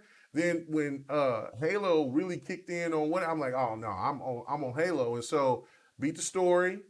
Then got crazy on the multiplayer. Wanted to get all that done, and then I jumped on Yakuza, and then there was Yakuza. Then there was the other Yakuza, Kwame or whatever that was. I started knocking that out. And then here comes Cyberpunk coming back again. And then there was, and now there was Elden Ring. And so, so like I ain't had no time to jump on Forza. So, but I will jump back on Forza and knock it out and beat everything. It's just I'm gonna have to check it out. Yeah. So it's just so many, it's so much content out like right now, like, and that's what's crazy, tripping me out is because I was not expecting Elden Ring to take me away like that. So, I don't know, man. Those are facts right there. I was Like, not I didn't even expecting that. expect to play Elden Ring last night, and I played it for 5 hours. Yeah, see, I just wasn't. I wasn't expecting it. So, all right. So, yeah. As a point with going on with E3, yeah, it's sad. I personally think that they'll give one more big strong let's go. But if they, I think it also has to determine about the whole pandemic because it is down now, but we'll see what happens when the winter months come, and then how it will adjust then, and if there's another variant, what I'm saying, regardless if you believe in it or not. But um, that's the I think overall the determining factor. But if they do it and open to the public, I think that maybe E3 and they do it bigger and better and set it off, it'd be good. But Jeff Keighley, he was over there being messy. He let people know like, ha, look at this, the Summerfest event is going to be coming out. We'll be here in August. So, Oh wow. yeah, no, he was real messy Yeah, he about it. And was. I he's seen definitely had that. a problem with E3. So I don't know how that whole marriage kind of, or that I should say divorce now, has happened. But he is adamant about, he's been adamant for the last couple of years about his disdain for E3. So we'll find out Mm, and we'll see. You know what I'm saying? So I do think that everybody should, if you're a gamer, you should experience it if it's still around. So I do want to touch on something. yeah. Like What up, Callie? I do is Mm-hmm. other companies are starting it already. Smaller companies. I think recently, NIS America Mm-hmm. had like a little live stream about announcing their games. And if people don't know, NIS America does a JRPG, mainly JRPGs. Oh, yeah, no, I didn't hear Um, about them. Yeah. Mm-hmm. yeah, they did a I think the other day. No, Square did one I think some months ago. Mm-hmm. But yeah, like companies are doing it on their own. They following that model, that digital model, and I'm here for it. Like if E3, like I said, is I can see it happen in a couple of years. I think with this pandemic, it really changed people's perspectives. Mm-hmm. It did. So yeah, it's really like I said, it changed people's perspectives, and I wouldn't say mess up, but it created probably more, I would say, easier easier ways for people to get the content that that people ask for. Yeah, no doubt about that. I totally agree. We'll see. We'll see because I mean, it's a lot cheaper and a lot easier to do digital events and have old school, meeting up. I mean, that is the future Yeah. for sure. So we'll see how if E3 still stands. I mean, there's some people that I've talked to, and they feel like it's done. And um, I hope not, but we'll see. But all right, let's keep moving. Let's keep it moving because you know what? I mean, um, these topics, we still got some more topics, and this is pretty funny because how we was going to be is that, but we do this every time, so ain't no reason for me to even say, hey, I'm going to try to keep it on a time. Nope. If you want to talk Nope. about it, we talk about it. All right. So rumors about PlayStation acquiring big time studios. It was supposed to hit yesterday at 4 p.m. that PlayStation had these huge announcements, other than the PlayStation Plus that we'll get into, and I'll probably just merge the Game Pass family plan and then the PlayStation Plus to kind of get to our fellow of the week. But the these rumors are that PlayStation is going to be acquiring some big time studios. The one is From Software. If you notice, every time that there's a big game, and then they're talking about Sony's supposed to acquire something, it's usually that company that makes that big game. I mean, unless it's a Nintendo game or an Xbox game, but if it's a third party, then Sony is supposed to be getting them. So it's so there you go. You got From Software, then they're talking about Square Enix, and then they're talking about Konami. Now, there's a twist with the Konami situation, though, where Konami is going, and this went back for a couple of years, that Konami is willing to rent out, or if the price is right, sell some of their IPs. So there's two different kind of stories out there that Sony is going and getting all of Konami, or they're getting some IPs from Konami, which is Castlevania and Metal Gear Solid, which is kind of funny because you would think that they would go after Metal Gear and Silent Hill, not Castlevania, but it is what it is. So let me go ahead and yield to you on this one, Robs. Do you think that these stories is real? Because they were supposed to come out yesterday, they didn't, and then of course April Fools dropped today. So then everybody is like, "Oh no, they're gonna wait until tomorrow or sometime early next week to let people know about when they're going to do this acquirement." So do you think that Sony is going to acquire any of these companies that I named, from Software, Konami, or Square Enix? I don't think From Software. No, they doing good on their own, so I wouldn't think they get From Software. Konami, on the other hand, I know they've been having issues, especially when is Kojima there? Kojima. Yeah, when Kojima left. So if they do, like, I'm not sure. I think don't Kojima has a deal with Sony? I know they have. He He has a has. deal with Xbox, and he got a deal with Sony. Oh, okay. So, okay. Well, I would, since. Well, I know he has Metal he Gear had a deal with Sony. I know he got a deal with Xbox, but I don't know if he has another deal with Sony. So let me clarify that first. So go ahead. Okay. I don't know. They since Metal Gear been a PlayStation game, I would hope that they get Metal Gear Solid, but if it's kind of confusing. I would hope that they do get Metal Gear Solid, but they might have issues with Kojima, just in case. I'm not sure. Well, It Kojima depends on don't own it. So I don't own mean, it. So yeah. yeah, I So know he doesn't own it, yeah. but yeah, But if they can and I work think something out to have Kojima mess with it, so I get your get point. back in it. Yeah, yeah. Um, yeah, maybe if they do get but yeah, like I said the last time we was on, like, Japanese companies like to play to their chess. So I'm not sure if they're going to get Kojima as a whole, but I would like if they get, like, certain IPs, because, like, Excuse me. the IPs, because, like, they're not doing nothing with them. And the last Metal Gear Solid games that they came out with was trash. So Damn, you gonna disrespect that game? That I don't know.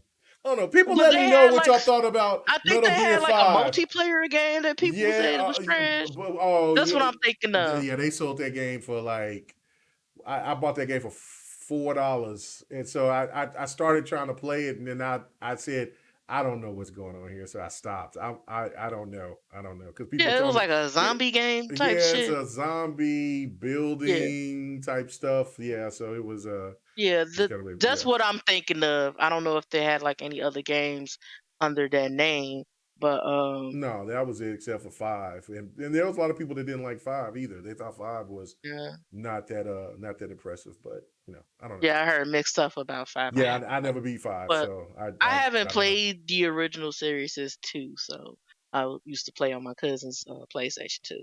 But yeah, like, I would like for them to get IPs if they can, but What up, mm, Rain? but yeah, it's we'll see. I really don't believe rumors of any kind. I'm more of a wait and see type of person. Mm-hmm. So hopefully they'll do something. What'd you But think about it, Yobi? Because he said he's in Act 2 on Metal Gear Solid 5. I thought about going back and playing it because I don't even know if I got to the halfway point or not. I got to a certain point and then I got to start playing something else and I never went back to it. So let us know yeah, what you think about it, Yobi. I watched my cousin play a little bit of it. Mm-hmm. He was into it, and he started playing something else. I think That's it was crazy. free at one point. Yeah, it was free at one Yeah, point. yeah. So what about you, Ham Solo? What is your thoughts? You think about these rumors? You think that there's any truth to any of these rumors? And which company do you think would be the absolute ideal for Sony to acquire? Um, it'd be interesting if they acquired Capcom. Well, that wasn't one of them, was it? No, I think You you just asked me said what was interesting. No! I asked you you out said of the Konami list. and Square. Yeah, I said Konami, From Software, and Square. Yeah. Maybe well, Capcom just not gonna was get one of them. Square. I don't know. There was so many of them. Shit. Yeah, they're not gonna know. get Square. Yeah, they ain't gonna get Square. yeah, They're already Square's already getting their bread. But anyway, go ahead. Yeah, like, Okay, so you said Konami. Okay, I so don't maybe think Konami it'd be was on the list. Square. I think I posted that when I posted that picture. It was on there. Konami was on there. oh, okay. I don't Yep, think Capcom was on there. So yeah, no, you're right. I missed out Capcom. Yep. I don't think it'd be Square because I feel like they know. I feel like Square knows that Xbox is really thirsty for their content, so I feel like they could easily strike a deal and get a lot more money with Xbox instead of getting acquired. Konami possibly, but yeah, I'm gonna have to go with Capcom. Just I don't know, just something about it. Just something about, especially the way they Sony did. Gonna play all that debt though, because they were in debt for a while, and I think they still are in debt. Hey man, it wasn't that long ago. I seen a little Twitter, a little tweet with Sony buddying up with Capcom about something, and I was just a little curious about what it meant. So could possibly be, if anything. If it isn't that, I just don't see it being anything else. That would solidify me always. Well, I mean, I'm always going to buy a PlayStation. I mean, that's not. I'm not going to ever stop buying a PlayStation. But yeah, they buy Capcom. That solidifies a PlayStation in the household for years to come. Because I mean, damn, Devil May Cry. Power Stone. I mean, you know what I'm saying? They might be Street Fighter. You got Marvel versus Capcom, and you got. I mean, like the possibilities would be nuts if PlayStation got them. I mean, not only on top of that, this new game, Pragmata, that's a Capcom game, and wow, that would be on the Bethesda level for sure. And some people would say that would probably be better than Bethesda because you got Resident Evil and other strong franchises. You know, depending on what kind of games you like, you could easily say it's better than Bethesda. Right. So it just kind of depends on what you like. And they have a rich history. They have a very rich history of great games on the fighting games alone. Right. And they've been very flexible with the way that they can adjust to different consoles and whatnot. So just to stick them in one house, that would be, I mean, that's just like you said, just like Bethesda. I mean, Bethesda, is known as Bugthesda, right? Yeah. But now they're in house where they're only working, from the PC and on an Xbox. That's it. Yeah. I mean, other than these last couple games, but like this last game, Deathloop, or not Deathloop, what was there a last game? No. Actually, there wasn't. So yeah, I'm just really interested I'm flat out interested because the last games that they came out with, they owned up to their name as Bugfesta in a lot of people's eyes. I personally cannot wait because I've never been huge into Bethesda games. But the one thing that always took me away from not really wanting to like jump in right away was because I always felt like I'd be missing part of the story, or I'd have to go like way back and figure it out. And those Fallout games are long, man, and big they're big, and good, nuts. long. I mean, yeah. So like very intimidating. It's a very intimidating series to jump into. So now that we have Starfield, which they're acting like it's their pride and joy, finally, had a child and here it is, like My baby. yeah, right. So so with that being said, now I'm like excited because now I'm on the same level of playing field as everybody else. You don't know anything and neither do I. But we're all going to be stepping in battle at the same time, especially with it dropping straight in the Game Pass. Right. Yeah. Yeah, somebody try hard said Monster Hunter. Yeah, like, I mean, that would be crazy. Like, that would be something where I think where it would be kind of like, now you're making Nintendo mad. no, I mean, but see, but this is the thing too. If they did get Capcom, I'm sure it would be on the same wavelengths as certain games that's on with Activision, with Xbox getting Activision, where they would I should say Activision, I should say Bungie, because Bungie still wants their games to be multi-plat. So there would be a lot of exclusive content for PlayStation, but like games like Monster Hunter,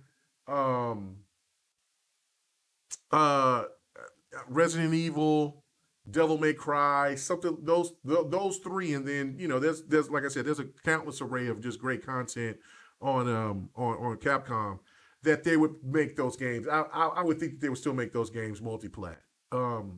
To generate as much money as possible.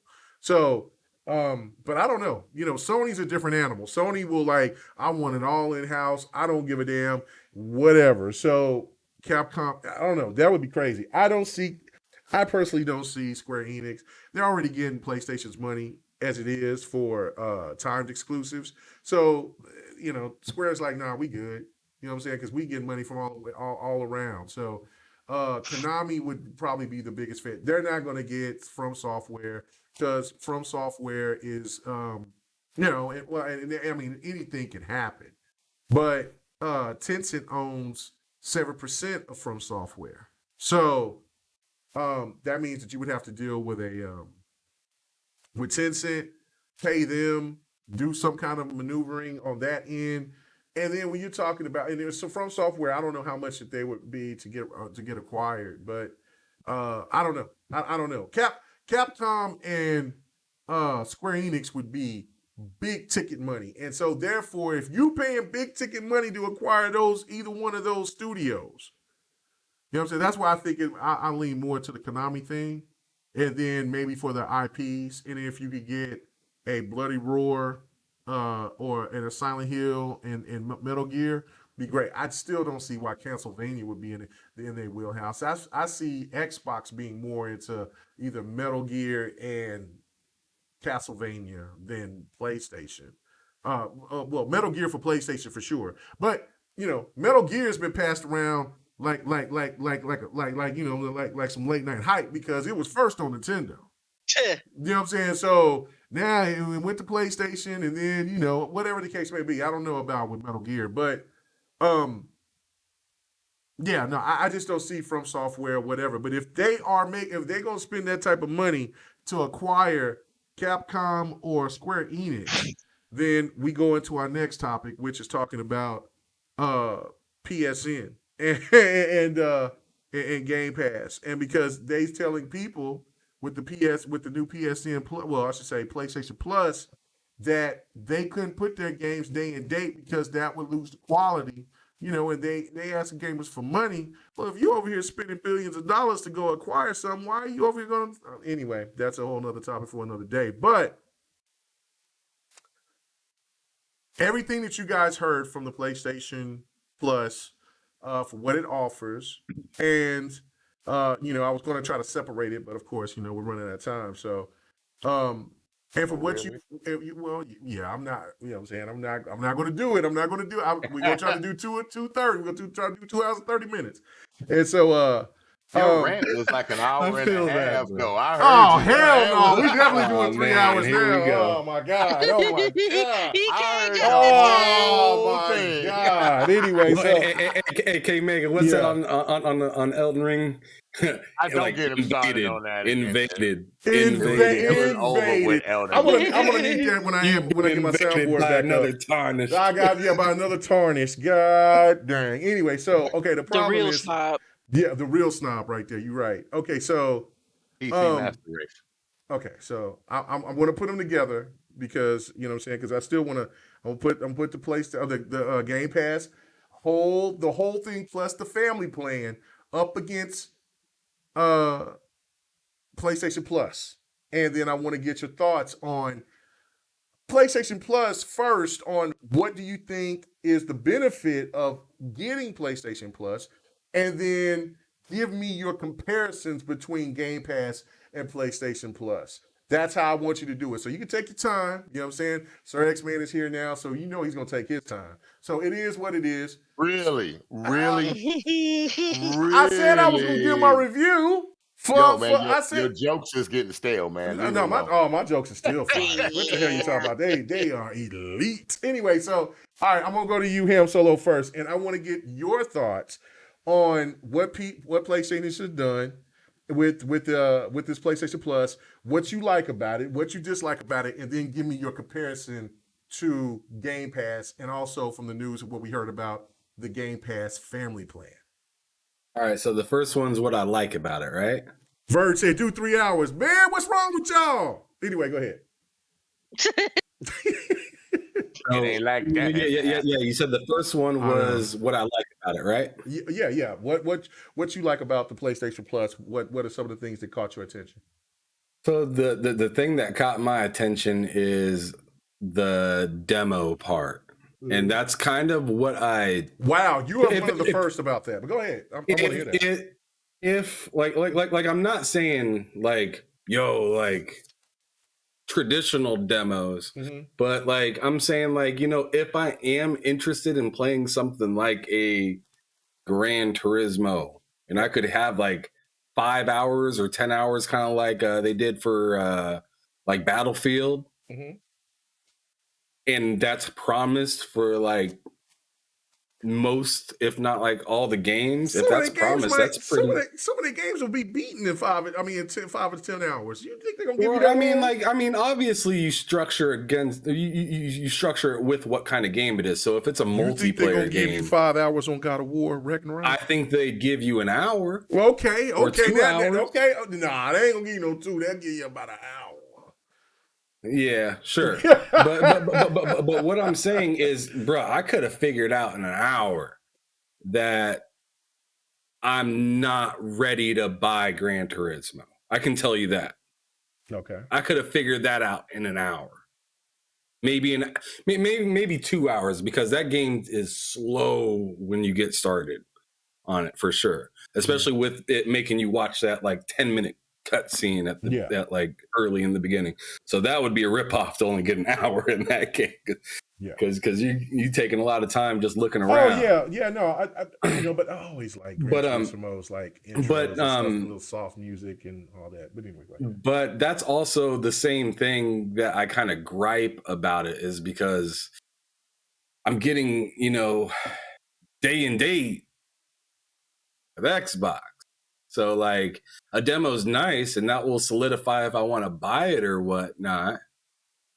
I mean, it could backfire, really. I could have been hyped for this game, played the demo, and now I don't want it. So, I mean, it can really go both ways on that. But personally, what I mostly disliked about it now, what I mostly disliked about it was that the PlayStation 2, PlayStation, and PS3 games were at the top tier. I kind of get it, but at the same time, I mean, the PS3 is the exact same thing that was in PlayStation Now, right? Except maybe with more games that are streaming or something like that. Mm-hmm. And I don't know. Are they going to make? And maybe you can correct me right now. Do they currently? Because I don't even bother to look at this stuff because I'd never do it. But do they sell a game that they stream? PlayStation Now. Can you buy a game off of that knowing that it's a stream? Okay, you know what? No. When they first did it, when I tried out the alpha, the beta, they sold games then. I can't. No, you pay for the subscription. I can't recall looking ever because I had it on my PC and then I haven't been on it for about a year though, a little bit over a year. I let it lapse, but because once you was able to download it, but I can't recall that you could buy and download games off of PlayStation Now. The beta you definitely could, but not No, now. you I don't couldn't. think. Yeah, no, I can't. No, I can't recall. No. You could buy games on the PSN mainly. Yeah, it would have to be off of PSN. Okay. So with that being said, you can't buy. I mean, you're telling me that you cannot buy stream games on there. So I'm kind of curious as to so the part that I'm really confused right now with, which I hope will get cleared up soon, is what games for the PlayStation 2 and PlayStation 1 are not going to be natively downloaded. Because I'm not sure how interested I am to not be able to download a game to my console. It's one thing to do streaming on my phone or on my tablet when I'm not at home, but I don't want to stream on my console. I want to download a game on my console. Totally agree. I want a native download to my console. I don't want to stream anything. That the streaming stuff to me is strictly because I'm not home. Like I get there are Stadia fans and all that stuff that enjoy it, but like for me personally, when I go buy a console, I mean it's already enough that we don't really use physical discs anymore. But I feel like there's an extra layer of disconnect when it's streamed. Well, so the thing that's good about Xbox is you can stream the game to your console and see if you like it. Then you can download it. That is nice. Right. That is nice. We're talking about but it's a feature. It's a feature. It's not something you have to do. Right. They're not offering you that over there. So I'm just kind of because I already got PlayStation Plus and everything, so it's going to roll over to this. So it's going to roll over to this next service or whatnot. But right now I'm not. If they were to ask me, and I feel like this is like kind of the community, or at least what I've noticed the community kind of say is, you haven't quite sold me on this yet, because right now I don't feel like what I got is much. Like I don't feel like I'm taking a loss by keeping what I have already. If most of that catalog in the next tier is going to be streamed. I have a question on that. Nobody's really answered them. Well, with the $9.99, we only talked with one person, though. PlayStation. No, I just had a question for him real quick. Oh, okay. With the $9.99, you do get the PlayStation Now and your subscription, right? No, you just get PSN. No.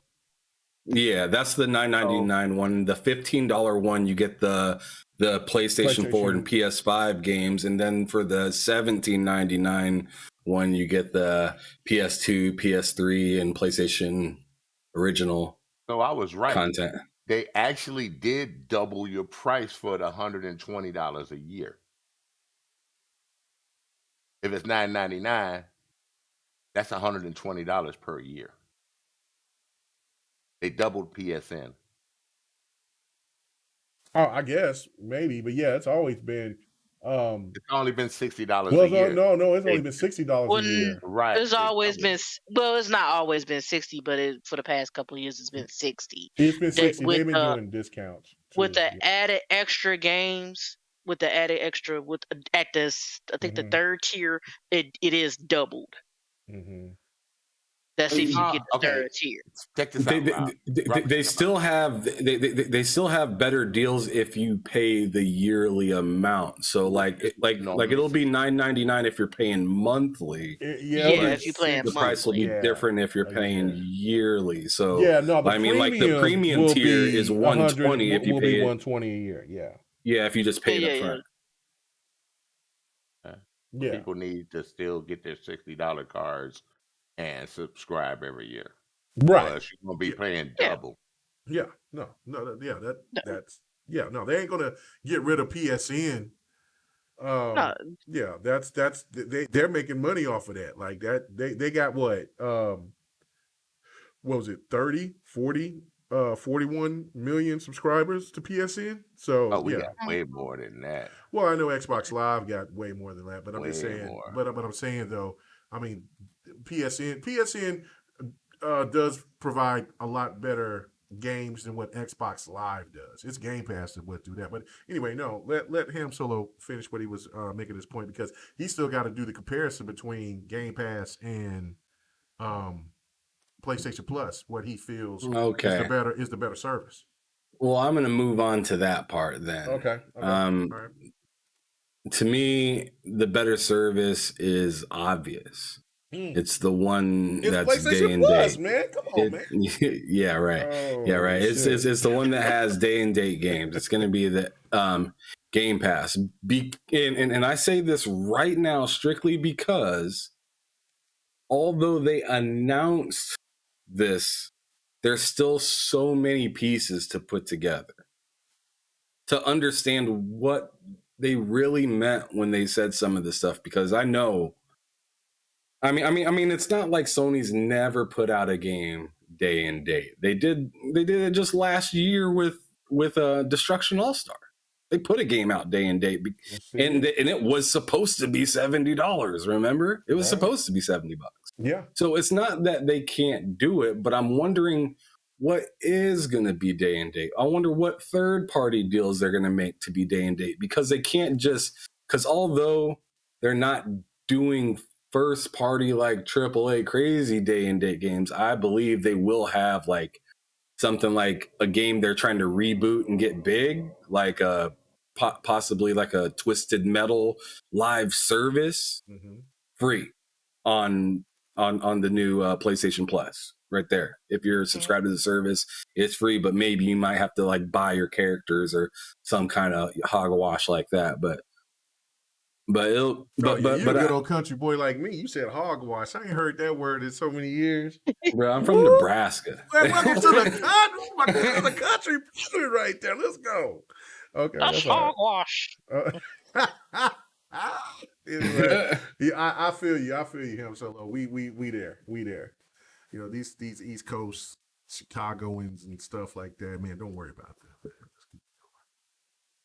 Hogwash. Yeah, but that's my thoughts right there. I mean, hogwash for the win. The Xbox Game Pass, I just feel like it's just better. And I mean, part of their sales pitch isn't cloud storage. Oof. Oh my goodness. Yeah. That is I mean, people were really, and I agreed with them that free-to-play games shouldn't be locked under a paywall. Totally agreed with that. You don't hear them talking about that now, and you don't see them having that same energy when it comes to these to cloud saving. That's free. That's been free on Xbox. Like, I don't understand it. So okay, let me go to you, Robs. Your thought process, starting with you. Like, okay, what is the things that you like about the PlayStation Plus?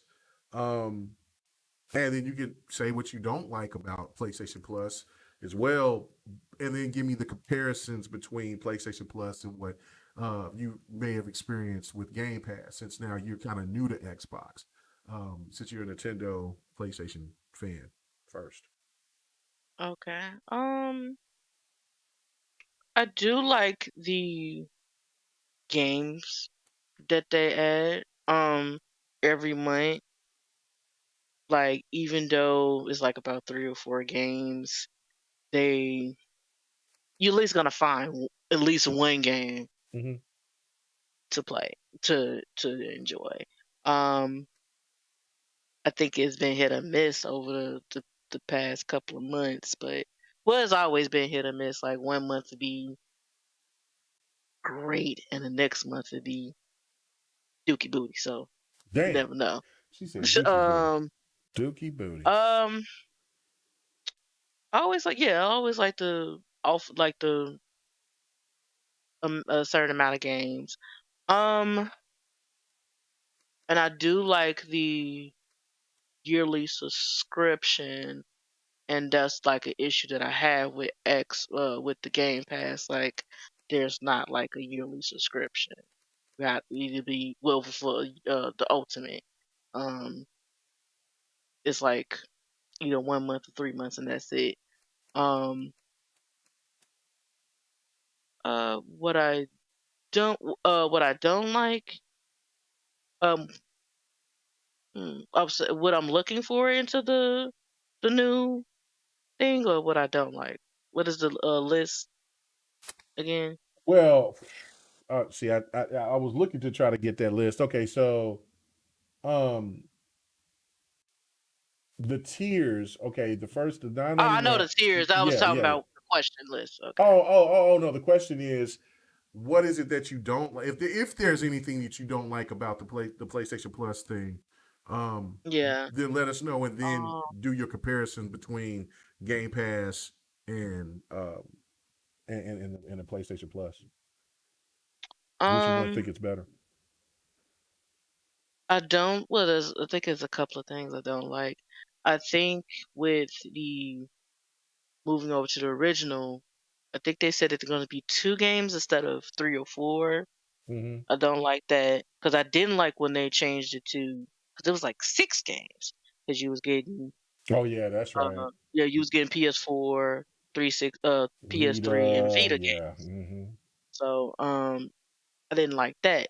Um, when they switched to the PS5. Um, the don't like the price points, or I don't like the price points. Um, and you have to. Why is it 3 tiers? Why you have to pay extra just to get those classic games? It's like Nintendo. Like, you have to, with they current plan that they Mm-hmm. have now. Mm-hmm. Like, Mm-hmm. why you have to pay extra just to get those classic games? At least Sony is bringing out games. Like, Nintendo is like slowly but surely bringing games to that service, especially you coming from like the Wii U and the Wii.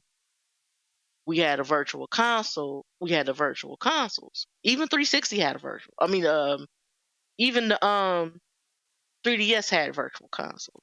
Mm-hmm. Like, it's frustrating that you have to sit up there and buy these games over and over again, and Mm-hmm. then you have this service as well. You have to get these games over and over again, and it looks like it's just a combination of both the X. No, sorry, it looks like it's a combination of. It actually is. It's a combination of the third tier is basically just a combination of PS regular PS Plus and PS Now, because they just stopped selling PS Now individually. I think they have, yeah, there's like the other day, I don't know, it was yesterday or the other day, they just stopped selling it because I think IGN Deals was posting it like, oh, you can get this now for like $60, and you can still keep your PS Now. So, but they just stopped. selling in PS Now individually. Yep, they So sure did. I saw that too. yeah, and that was kind of bogus on itself. Yep, I saw that too. So yeah, that was bogus too. So I'm not gonna get it because, well, like I Damn, said she just came out before, and said, "I'm not getting it." I'm not getting it because, like, let me say this: I never paid full price for PS Plus, so I always get it like about $30-$40 every year, and it's stacked, so I could just get one or two, and I'll be straight for for a couple of years. Mm-hmm. The same thing with Game Pass.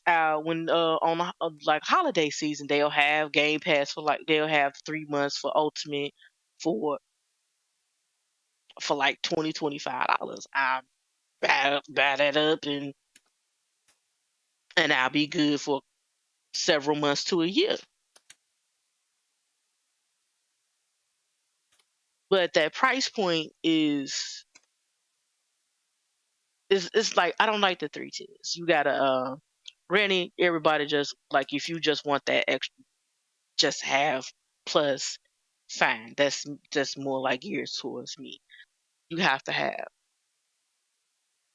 Then you have it's really bogus that you have to have two, in the two other tiers if you have to pay extra money just to pay these games.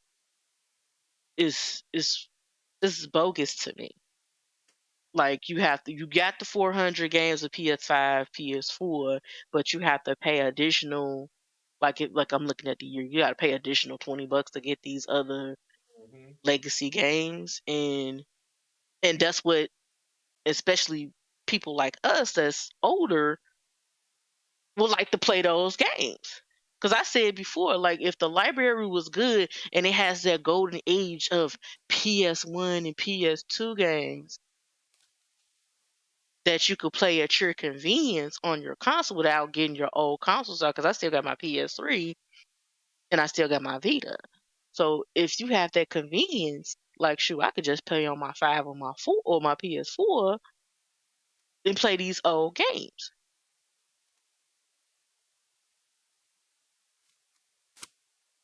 No, I mean I totally agree. No, I get it. I know I'm right there with you. Like, Mhm. okay, so since you explained that of why you didn't like it, now give me an explanation of which service you feel would be better suited for you. Is it Game Pass or is it this new PlayStation Plus? Well, I'm not like I said, I'm gonna keep the regular PlayStation Plus. Especially when they have like deals and stuff. Hopefully they'll have a deal and I'll get another year. But honestly, I like Game Pass, and especially for someone Mm, that is new to mm, Xbox and that has a child, because mm, mm, like mm, mm, you mm, ain't really got to buy no games. and mm. um and like you said, like you have day one, like there are day one games you can download. Um, because like I paid Outriders, and I wasn't really gonna buy that game. I probably was gonna wait till it go on sale after I looked at the reviews and stuff. But like I was able to play it day one and enjoy what I played. And like I said last week, um, and there are classic games on there that I want to play. You know, I'm a JRPG head. I wanted to play Final Fantasy 13 trilogy. So, like I said, I can't find it for the PS3. So it's on the Xbox, and now it's on. Now all three are on the Game Pass. Hell, that saved me like about $60. Saved me about $60 spending any money. And you got a chance to experience Gears of War for the first time. Oh Yeah, my like goodness. I have a chance to experience those games that I never, because I never had a 360. I'm able to experience those old 360 games that I always wanted to play. Because like waiting on a remaster it's kind of tedious because you like, oh man, I wish this game had a remaster. Man, I don't want to find these games. It's like, especially with JRPGs, because if it's hard to find, you have to spend buku money to find it, to look for it. You gotta have a Especially system since to play these, it on. yeah, if you have that system, like I said, I still have a PS3. Like if I want to play, I remember before. Okay, for example, um, the Ace Attorney. Ace Attorney is one of my favorite series. Mhm.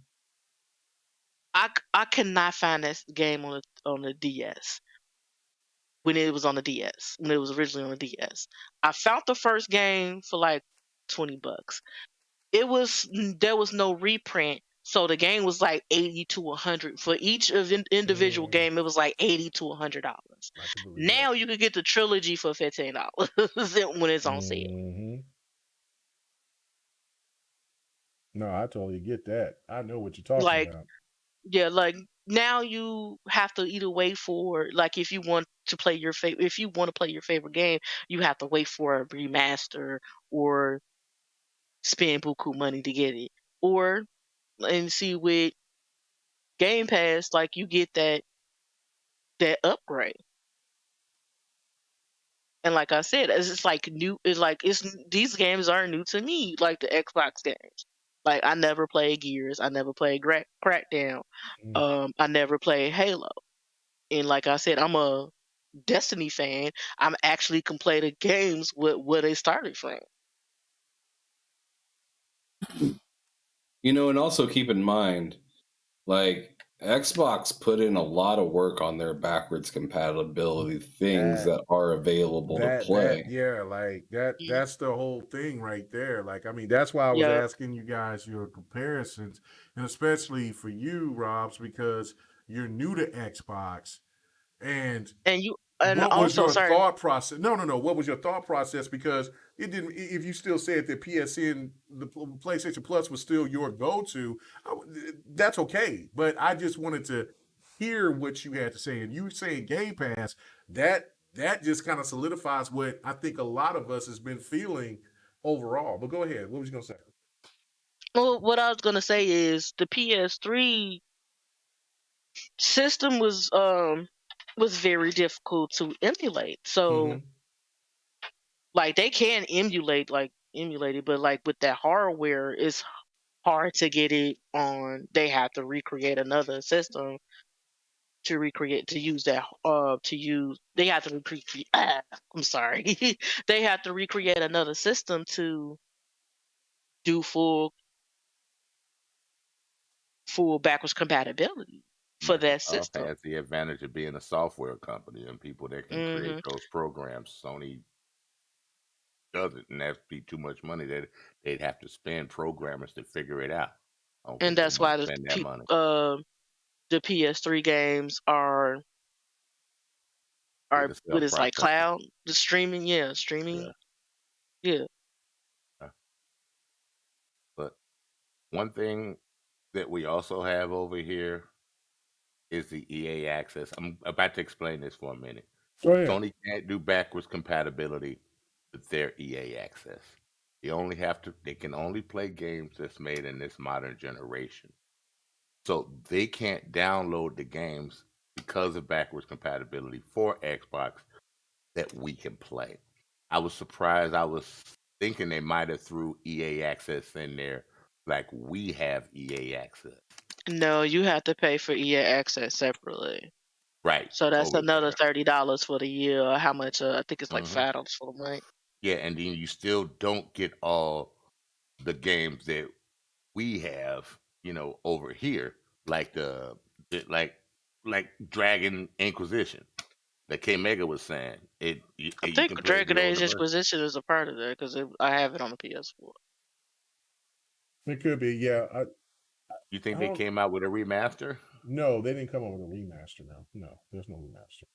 But then how were they able to? Because that was PS3. No, it wasn't. Inquisition came out on Xbox One Hold on for a minute.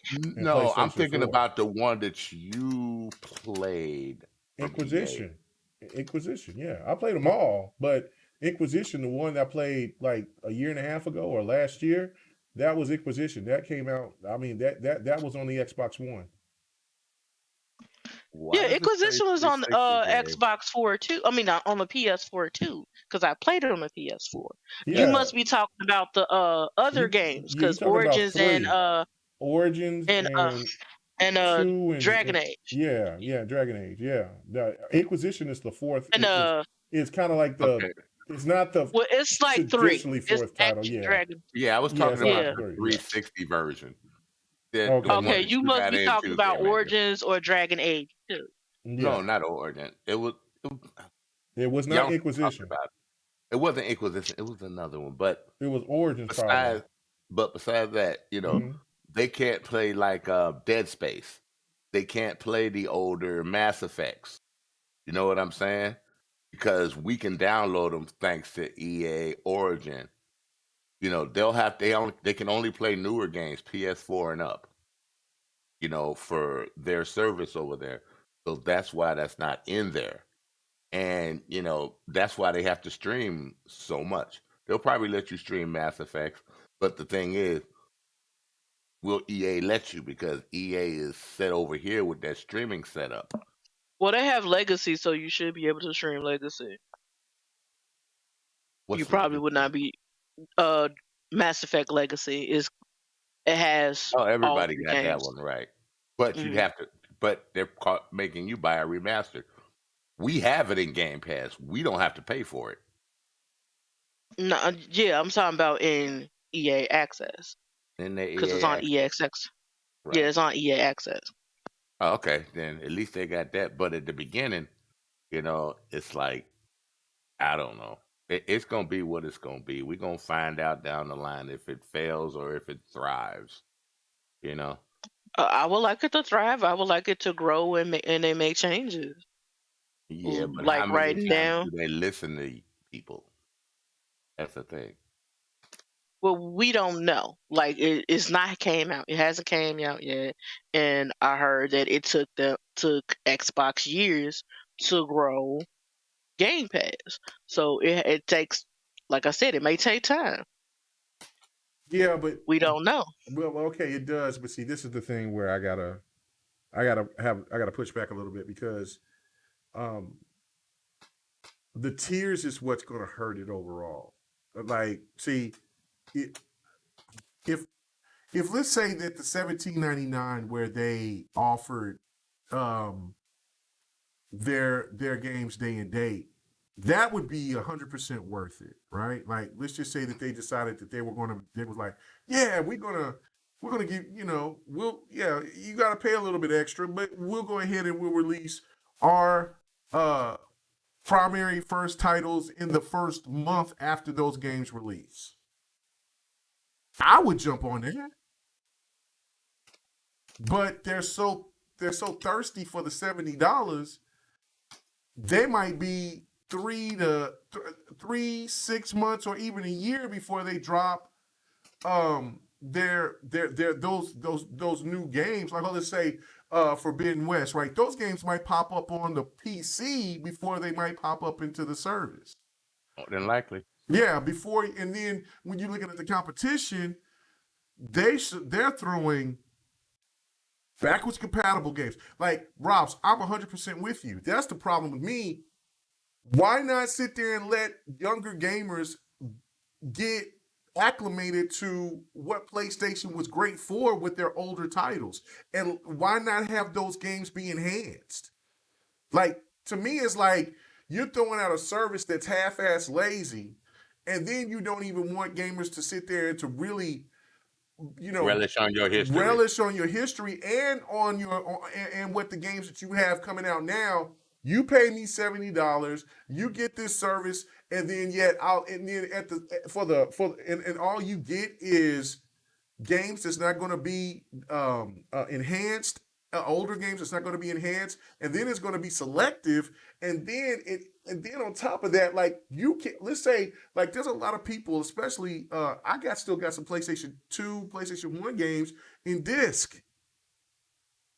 Why is it that you can't be able to put that into your PlayStation 5 or PlayStation 4 and be able to play those old PlayStation 1, 2, 3, 4 games? I mean, what 1, 2, and 3 games? Like, you know what I'm saying? Maybe the 3 because of the fact that the hardware was different. But PlayStation 1 and 2, you shouldn't have no problem. That shit has been emulated and you can play that on like with no problem. Like I don't know. So that's the biggest issue for me overall. Now I don't know if that's an issue for you. I know that's part of the issue, but yeah, no, I don't see. I see PSN still doing good, but I don't know how many gamers are going to, because PlayStation give you these mixed messages by telling you, well, older games don't matter, but then yet they keep throwing you remasters or director's cuts. And then people are trying to cap and say, well, I'd rather pay $70 for a remaster or a director's cut, but couldn't I get that game on your service and I show more support and you could probably make more money if I just stayed with your service? Like, I don't get that. So, I mean, I don't know. Do you understand what I'm trying to say? For you, K-Mega. Hold on. Well, let me ask. I'm asking Rob that. Do you get what I'm saying, or do you feel like, maybe I'm a little off on what I'm saying? Yeah, I get what you're saying. Okay. I'm stuffing on my face. Yeah. I was gonna say. I'm hearing. Okay, so never mind. All right, so go ahead, Sir X Man. Real quick. Yeah. Here's a thought. There's no trophy support for none of those older games. We got achievement of that part is right. All our games, all of our games, and you even get them when you stream a game. An achievement pops up on your phone or your device that you're using. There's no reason why they should not implement some type of achievement points for people that are going back playing their games. You got the license to stream the games. You should have the ability to have a license to equip achievement trophy support for those older games. That would give them a lot more people an incentive to maybe get your service, to show that you've played this game. It's easy to implement. Maybe you need to talk to Microsoft and tell them how we do that. How did y'all do that? No, with the streaming part. I'm not trying to throw shade. I'm just trying to they know exactly what they're doing. I mean, it is what it is. I don't know. They know what exactly works for them because they know people are gonna buy. They're still gonna those $70 games. Like right. They're exactly on that. Yeah, but I ain't balling like that. Over time, it gets old. When Microsoft just enhances those games. Well, see, this is also the issue too, though. If PlayStation doesn't keep having like this was supposed to be a monster year for them. So far, it's been a good year for them, but not a epic year like people were expecting them to. Horizon didn't hit a 90. GT didn't hit a 90. What if God of War doesn't hit a 90? What if it hits an 89?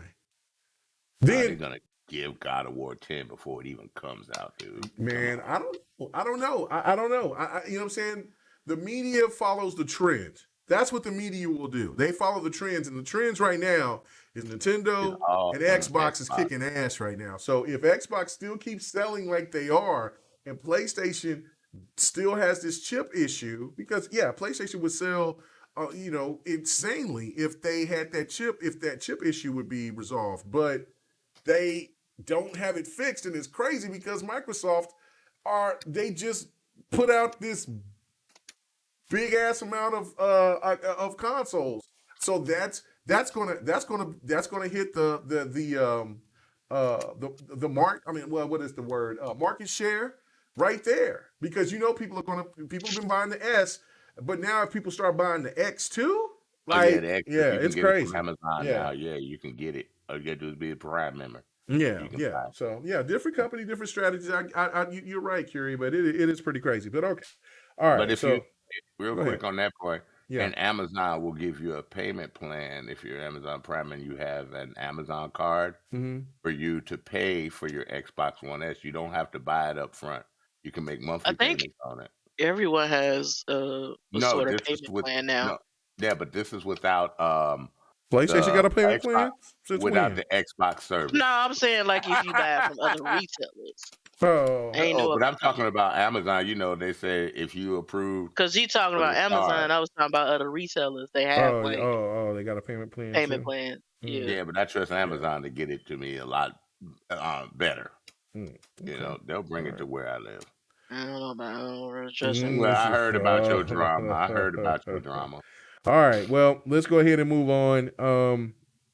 Let's talk about. Well, all right. So nobody didn't really get into the family plan. So, Don't need it. So you don't. Well, we'll talk about that in more detail because there's still more things to be. But I'm excited for it. I really, really, really, really am excited for it. So, I might as well just get on to the last topic and just get the hell out of here. On that, real quick. On the Xbox 360, we had a family plan.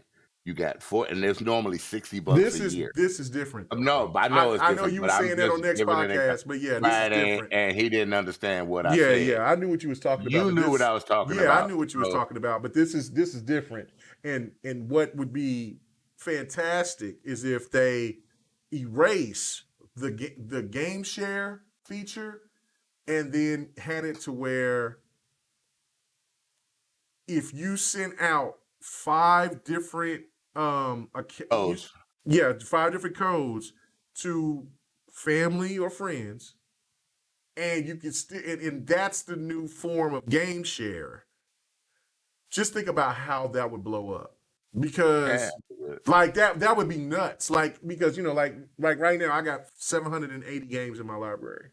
Like, you know what I'm saying? I would the 3 people for sure. You know what I'm saying? I put it in the front room. You know what I'm saying? My wife don't game, but she would have the access to, because that's who I game share with.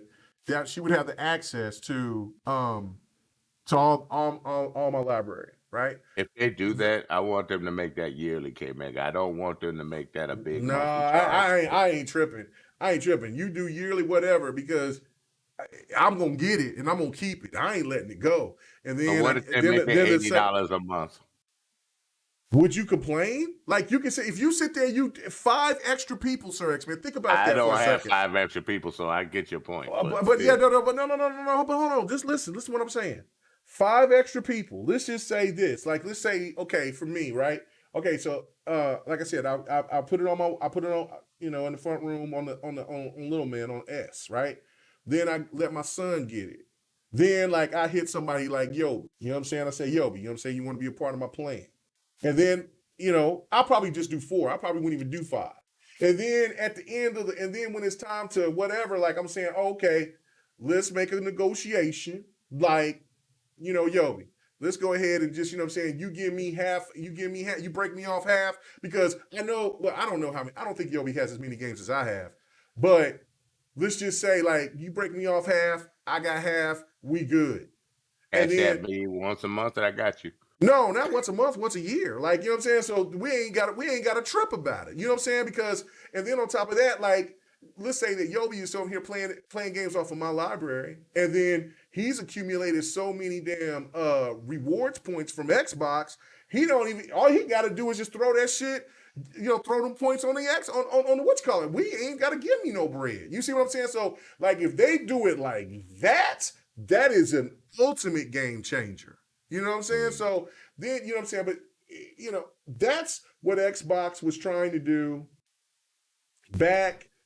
To me, if they do the game sharing thing, back in 2013, remember when they was going to do the whole, like, 10 people could share the account, and they could play your games off of your account. There'll be 10 extra people, and then people start losing their damn DRM. Oh my God, the Connect is going to be looking at me playing with myself. Oh my God, I don't know what to do. Don't play with yourself in front of the Connect. Big brother. But then yet they got their cell phone right there in their damn face, and they still playing with themselves. Or they can sit there and they got a laptop. Or they gotta sit there. Y'all haven't seen PS4 After Dark. Bro, I know. Like, shit. After dark. When I knew shit was wild is when I was starting the online thing and did the PlayStation Home thing. Oh my God. And then the Connect stuff when you start playing certain Connect games like Uno and other titles, and people would be like stripping, you know what I'm saying, for Uno, like it was No, like that started with the Xbox camera first. We had. I wasn't doing that. I'm saying for me, I with the know you Connect, weren't there back then. I know. Yeah, so again, so like, you know what I'm saying? So it is what it, okay, so you got 600 plus. So you got 600 plus, I got 780. I think I might got close to 800. I gotta look, but just think about that, right? Like I hit Yobi up and I'm like, yo, bro, we got, and then shit. And then we can sit there and we can negotiate on what games we want to do. That's what me and my homeboy that passed away, not the one here last week, but a few years back, Freddie B, he sit there and he was like, man, I really want to play this Sekiro game. And I'm like, oh, and so I was playing it, but then his account went away and then I lost it. So I gotta rebuy it. But that's how you do shit. And if they do that, because they definitely do that with streaming services now. They do that with Netflix, they do that with YouTube TV, they do that with Sling TV, they do that with Hulu, they do that with all these streaming services. So if Xbox does that, you're talking about a game changer, because they add Call of Duty on that shit. How many motherfuckers would be sitting here and be like, oh shit, bro, I'll buy next year's. Hey man, if you buy the Ultimate Edition of this year's Call of Duty, I'll sit there and I'll put you on. How many people is gonna turn that down? You see what I'm saying? So I hope they do it that way, because if they do it that way, it is so customer friendly, like it's almost scary. Like what voodoo magic? What did you sold your soul to the devil, Microsoft? What did y'all do? You know what I'm saying? Like, what's happening? But I don't know. We got to find more details. So yeah, I'll cut that off, and then we'll get to we're gonna go straight to the last topic, because you know what I'm saying. Fail of the week is back, ladies and gentlemen. I know it's been about a year or so since I had fail of the week, but we bringing it back. Man, so I got to talk about this. This is pretty damn wild. So there was a story, and this story was this is how the headline spoke. Partner in labor. Man brings Xbox and gaming screen to the hospital. All right, listen, because we was going. You know what I'm saying, we could save that for the new podcast, for the Will Smith stuff. Oh Lord, I'm gonna sit there and Rob, I'm finna go to you, because you're the only female right now. D is not here tonight. How would you feel? You're in labor. Your man takes you to the hospital, but before he takes you to the hospital, he got to take his Xbox and his game screen, and he's over there playing the game while you going through convulsions. How would that make you feel? That I would feel disrespected. Like, I'm sitting up here struggling to push your melonhead baby out my coochie, and you sitting up here playing Elden Ring and shit. Oh, no, you man. sitting up here talking to your boys. Bro, Elden Ring is lots of priorities. You're finna hate me. You're finna hate That me. was your baby. Go ahead. I am in pain trying to push this little motherfucker out, and you sitting up here enjoying yourself. You supposed to be helping me. If you want to sit up there and play your game, stay at home. what if he had a game in there after the baby was born? Baby, can we name our child Elden Ring? Oh, no, Tarnished. Name him Elden Lord. Yeah, Elden Lord. Like what? Marcus Elden Lord. Rob. Elden Lord.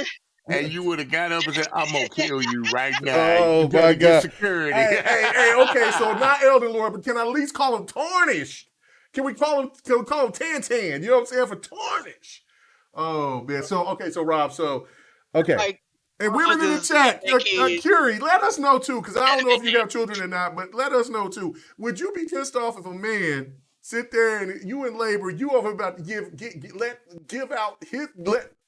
have his child, and he says, "No, baby, before you spit it out, I gotta get my Xbox. I gotta get my screen." You know what I'm saying? So, how would y'all ladies feel? Please let me know. So, okay, so right off the bat, finna hate me. all right, Rob's is like, hell no. Okay, so Ham Solo, let me know How do you feel about that? Like, I mean, bro, would that be you?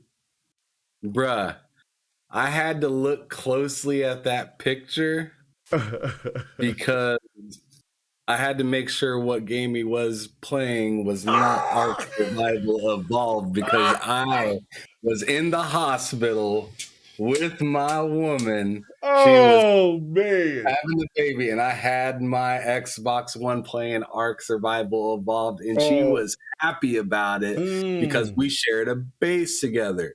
And she, so she was in late pregnancy, right?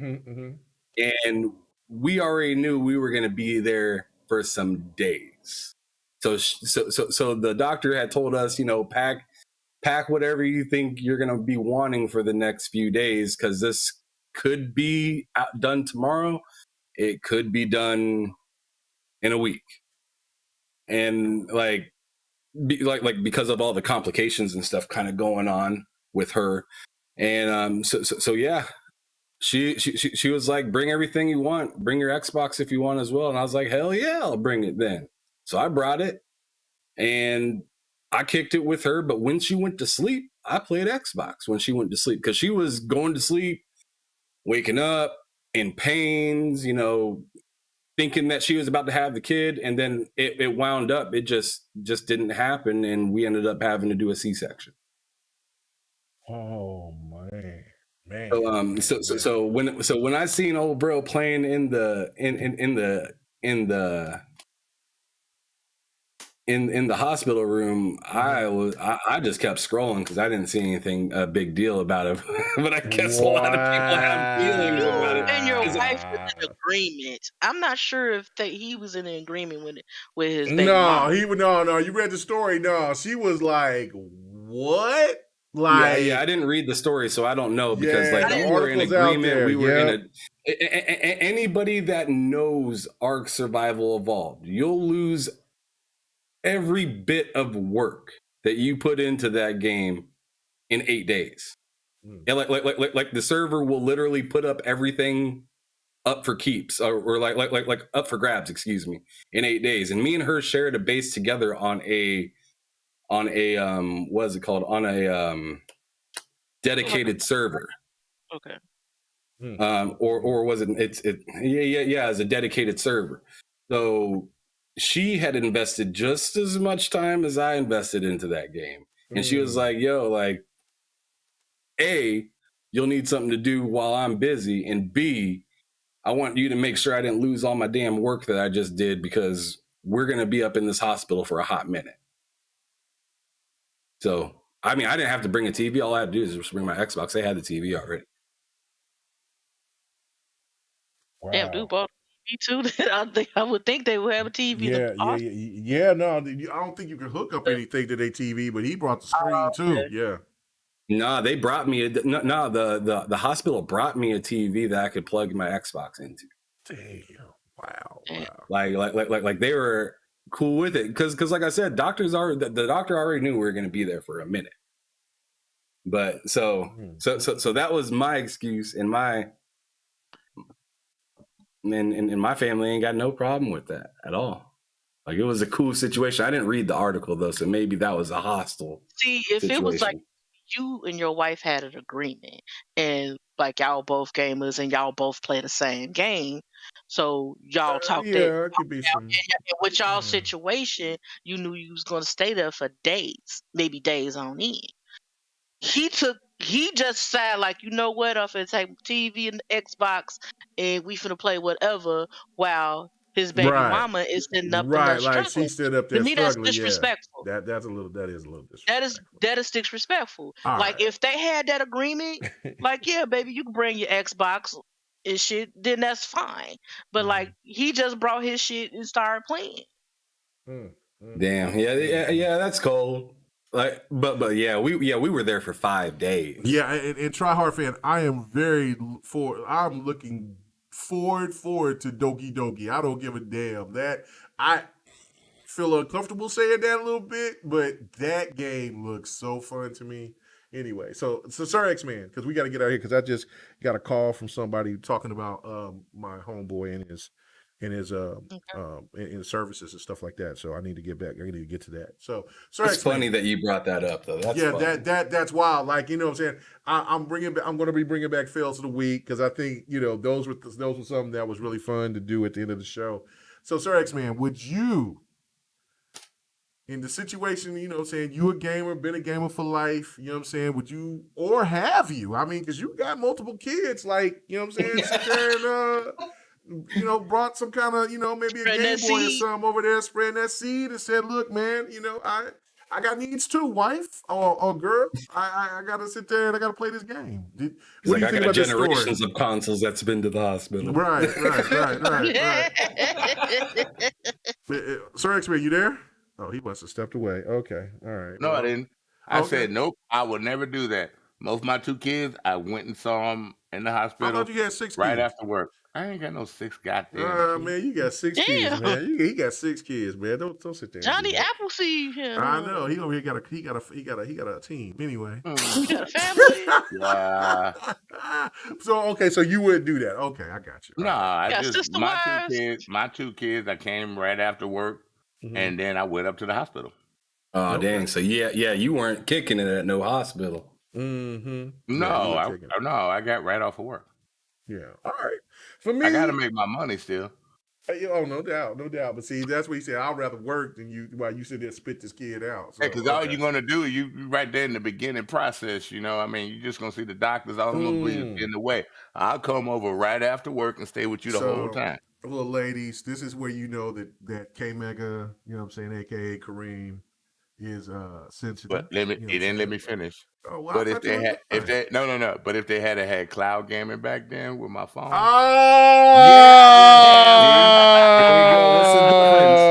That's the difference, though. Just bigger.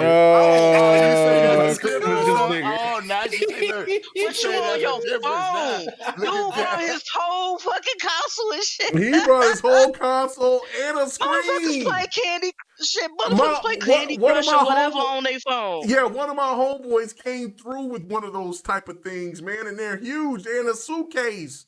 Like, bro, like I was like, that screen's like about $600 damn. Yeah, bro, like he sit there and he brought it. It was impressive. With the TV screen? Yeah, the monitor? Yeah, bro, wow. it's dope. But he had it hooked. He had the Xbox One. He never seen the Series X, and then he says, "Oh man, I don't know if I could get the Series X to fit in there." He says, "But I'm gonna try to figure it out." But now they got a Series S.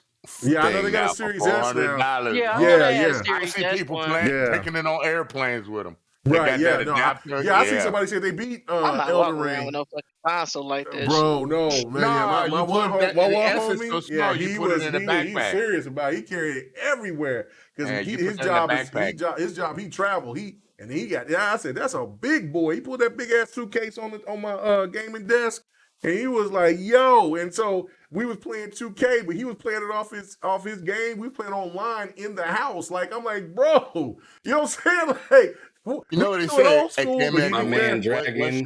What's your Wi-Fi password? My man Dragon Heart Yobi. There he goes. Never comes. He says, "Oh shit, Yobi, what's happening? Oh my god, y'all some filthy heathens." Dragonheart Yobi he says, "I guess I'm disrespectful because the day it ever comes, I'm bringing the Xbox. I don't give a fuck." Oh my lord! Anyway, hey Yobi, you ain't got to bring your Xbox no more. The stream. Just get a Razor key hook it to your phone and you good. Okay, so all right, so check it out, right? So, ladies. K Mega, aka Kareem, do have y'all's back. You know what I'm saying? I'm a gentleman, always have been, always will be. You know what I'm saying? So, you know, my 2 children, you know what I'm saying? It was 2 different women.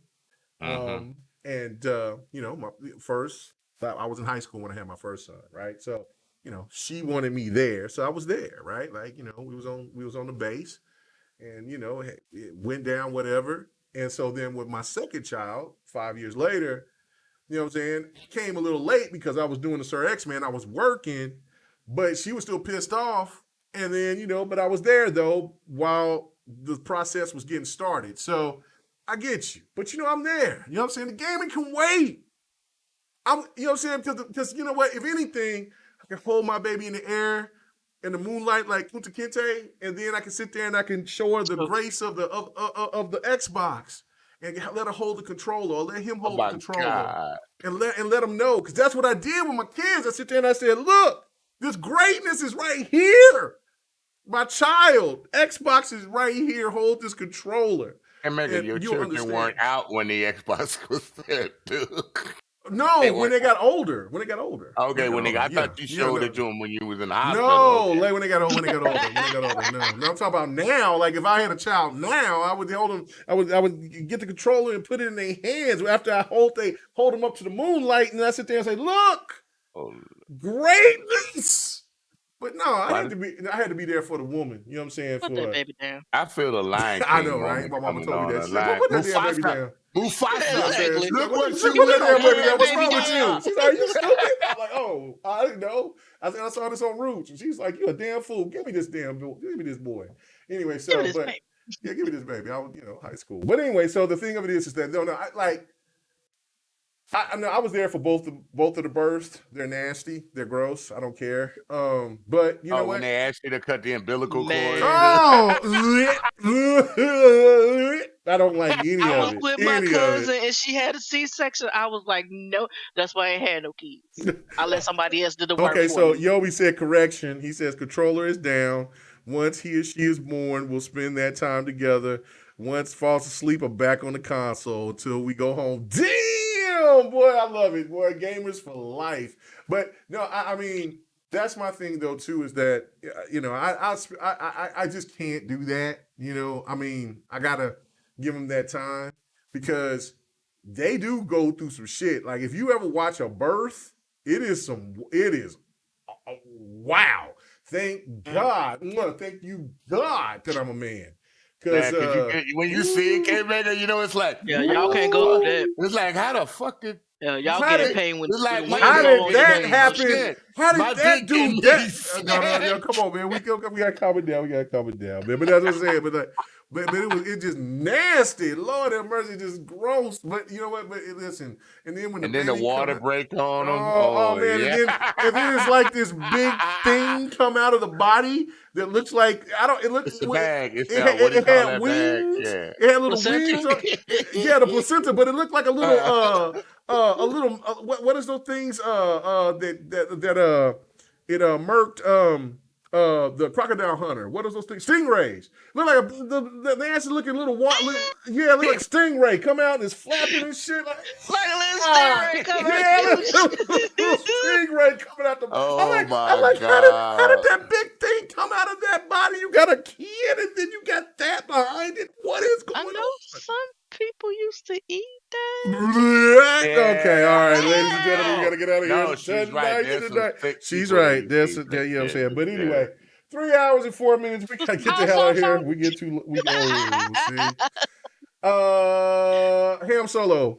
As you see, you accepted this challenge, so I hope you can continue to handle this business. But anyway, thank you, brother, for being a part of the GRG family. Man, where can they find you at, brother? Man, I feel like I've been all over the place a little bit lately. You can mainly pull find out that me. Scroll. What's that? Pull out that scroll. Like Bot tell me when I was doing different podcasts and everything else, he was like, man, pull out that scroll and let people know where they can find you at. Oh, right. He ain't even lying. But as of for sure right now, you can find me mainly if you want to get a hold of me on Twitter at HamSolo05Gaming.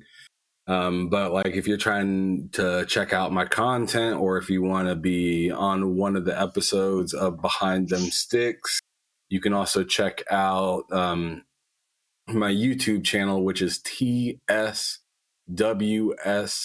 Gaming. It stands for They Said We Said. The show is pretty much me, Loke, and Cozy Beluga do a show every Friday called Bullsitting, where we just literally just sit around and just bullshit and talk about video games and crazy stuff happening. And Loke does his best to make us stumble and whatnot. And then on Sundays, you can find me on the Game Drain, which is a new podcast that me, Matt Likes Games, Twan, and another member named Foremost have recently started, where we just kind of talk about different games. We play games together as well and talk about whether they're good or not. Like one of our main questions of the show is great concepts that fucking suck to play. So so we go into games together that were a good idea. Like next week's gonna be Anthem that we play. That was a great concept, but it just didn't turn out to be that great in the long run. So yeah, check me out on all different types of shows. Hit me up on Twitter if you have any questions, or if you want to be part of one of the shows or whatnot. I'd be more than happy to talk to you and see what you're about. Excellent. All right, man. Welcome aboard, man. You was fitting right in, and then you went left and talked about how, you know what I'm saying, children was being born and games were being played instead. Oh, Lord. Oh, Lord, man. Like I said, the lady had a C-section. I got pulled into the OR. I didn't bring the Xbox man, into he had the Xbox. operating Ladies and room, gentlemen, you heard he had the Xbox in hands, and he said, "Look, man, I'm right here at this level. When is this I need to find a done?" save I know point. what Wait, can I'll you meet you pause in that the while I play this game? Hey, man, no, ain't no I'm on pausing. this next Hey, level. hold on. I Pause know the what you cut. did when you heard it was born. No, can you pause that birth? You went Yeah, and yeah, put can you your pause that Xbox birth? in the car first, and then you went to the Yeah, room. yeah. You don't want Then nobody you went to the stealing your room. shit. Yeah. But anyway, so Hamzolo, you be prepared because the harassment will come. Oh man, welcome aboard, man. Thank you so much for being a part of what we do. Robs, what's happening, man? Hey, you went solo. See, you thought it was going to be bad, but sorry, X-Men came in a little late tonight, so therefore you got away. The Wolves was you know what I'm saying? I don't know what's going to happen the next time if you solo, Wolf but came in kind of late, so yeah, the That's big why bad I Wolf got came in off for work. So yeah, Come on. where can they find you at, Robs? they could find me on Twitter as Sherlock2G. Mm-hmm. I'm on PlayStation and Xbox as Rob's a Geek. Nice. Excellent. All right. And last but not least, Sir X-Man. You know what I'm saying? Appreciate you coming in at the last minute. You know what I'm saying? But that's okay because we can, you know what I'm saying? We probably had a 4-hour podcast if you was on here on time. No, I'm just messing. Damn. You got a lot of damn nerve as long as last week was after the damn show. Y'all was the one doing all the talking. But yeah, no, we talked for about 4 hours. That was nuts. Oh, we Yeah, talked that until like 2 o'clock in the morning, 2, 3 o'clock in the morning. That was Yeah, nuts. we was And talking then Sunday. and the Xbox Live and the Yeah. Xbox Live chat too. We talked like hours. and Sunday we talked all night. So you know what I'm saying with our boy Viper. So yeah, it was wild. So yeah, no, it was good stuff. It was good stuff. Y'all was doing too much. Yeah, but no, I needed that. I really did because at first when I said, "Oh man, what's Sir X-Man?" Well, man, I ain't have Fight Night Friday. I'm not feeling anything. But we cheered your ass up. You did. did. Y'all had me laughing, man. Thank you guys, man. I appreciate the hell out of y'all because I needed what did all he of that. say? What did you say? Did you want to? What did X-Men say that you want to repeat? What did he say? What? In the chat? What'd you say to me in the chat? Who? No. What happened? Oh, after I left? Don't. Yeah. What'd you say after I left, bro? I can't remember. No, what you said? Well, what you Because say? he was singing and Oh, he always messing with me about my damn singing. I ain't worried about his ass. No, I'm talking about something else. Never mind. Oh yeah, you know that fool always singing. He always singing. But anyway, it was something dirty. You know Sir X-Man's a dirty old man. Dirty. Anyway, where can they find you at, Sir X-Man? I'm smooth like butter, bro. But smooth like gravel. Go ahead and say it, Rob. Say it. Go ahead and say it. What was it going down? No, I thought you were going to say the way you said it was stupid. Yeah, that's right. You said, I like to go down. Oh yeah, no. Oh, that's right. That's right. Oh, no, we ain't doing that. We ain't doing that. That hell's the juice, you mean? That was talking about, right? Yeah, he said there, he got too loose. He was like, I like going down. Oh, anyway. Where they can find your old ass at, Sir X-Man? Well, hopefully I can finish Gears Part 3 with Rob's tomorrow. Okay, we could finish it whatever time you're available. All right, cool. I beat Elden Ring, so I can be free. You know what Up I'm saying? yours, Joby. Woo! So we can be. I'll be free. When I'm finishing up the story with it. Okay. It's only a 2-player for Gears 1. He said, What about 2? Is it 2? Is it 2? You didn't get to 3 to 4 players until Gears of War 3. They had 4 players. But she needs to play 1 through. Right. That's why we're going through 1. 2 is considered the best one. Yeah, 2 is considered the best one for sure. Yeah, I'm having fun with 1. So yeah. General Rom was no joke. So don't spoil it. Okay, all right. Well, do your sign out so we can get out of here. I'm trying. But hopefully we can finish that tomorrow. I'll notify you when. You talking about notifying? You can talk to her after the show. Come on, sucker. No, because I'm gonna go sleep early. And you can find me at Sir X-Man, just like it's spelled now on Xbox Live. Sir X-Man1 on Twitter, or you can find me at Sir X-Man, just like it's spelled here on Twitter, and with the same icon. And Sir X-Man1 on Twitch. Remember to add that one. Good to go. All right. And as you can see, I'm about to get out of here. I showed you, you know what I'm saying, this big ass snake. This thing was wild. Man, get that shit in your pants, bro. Well, I know. Oh my God. Ooh. Dirty old man. I know. But look who's going, ooh, ah. Anyway, come and check out Fight Night. Fight Night Sunday will return. Yobi, I got to get in touch with old dude so we can sit there. I got to get my revenge. I am not going to get drunk and sit there, and my internet's not going to go through that bullshit. So I want my revenge on some Tekken, because dude busted me open in some Tekken. Well, pause. Dude beat my ass. Damn. Yeah, so no, I ain't letting that go. I ain't forgot it. Like, I won't get my revenge. You know what I'm saying? Yobi said I went medieval because I thought that my internet did the same thing doing that check. And so I guess it wasn't. So I was mad. I was pissed. So what's your intro, man? Huh? What'd you say? What's your intro? Where's my intro? You mean my outro? Outro, yeah. Yeah. Okay, my outro's right here. So anyway, Fight Night Sunday. Don't forget, here in a couple of weeks, RRP podcast will make its appearance. Yes, sir. Real Random Podcast will make its appearance.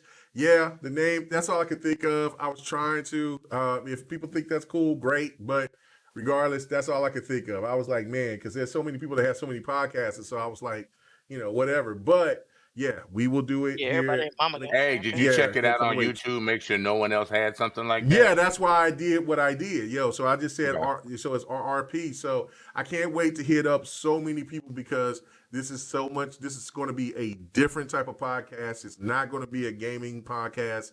This is going to be about everything else. Real life, everything else. But, we'll have fun doing it as usual. It will definitely be messy as hell, but I cannot wait.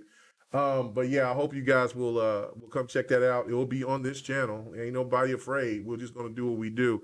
And then, the Devin the Gamer will make its return hopefully next week. You know what I'm saying? Me and Don were sitting there chopping it up, stuff like that. Real life stuff is happening with my boy, Don. And so, and same thing with me. And so now, we'll be back next week. Be on the next podcast with Xbox 448, and we'll be doing GRG next week. So thank you guys. It's been it's been one hell of a last 3 years. I will tell you that, but it's only going to get better. I promise. So thank you guys. We are out.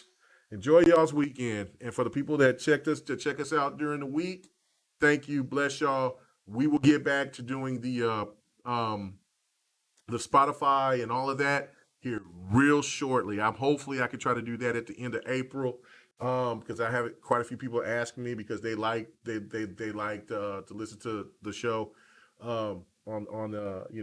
through Spotify and all that. I'm getting back to that. So we're rolling it back, man. It's slowly but surely, but we're getting it all together. So thank you guys. Have a good night. Peace. We still went over 3 hours, guys. I know it. And I know people are still hearing me say that, but, it is what it is. That's going to change soon.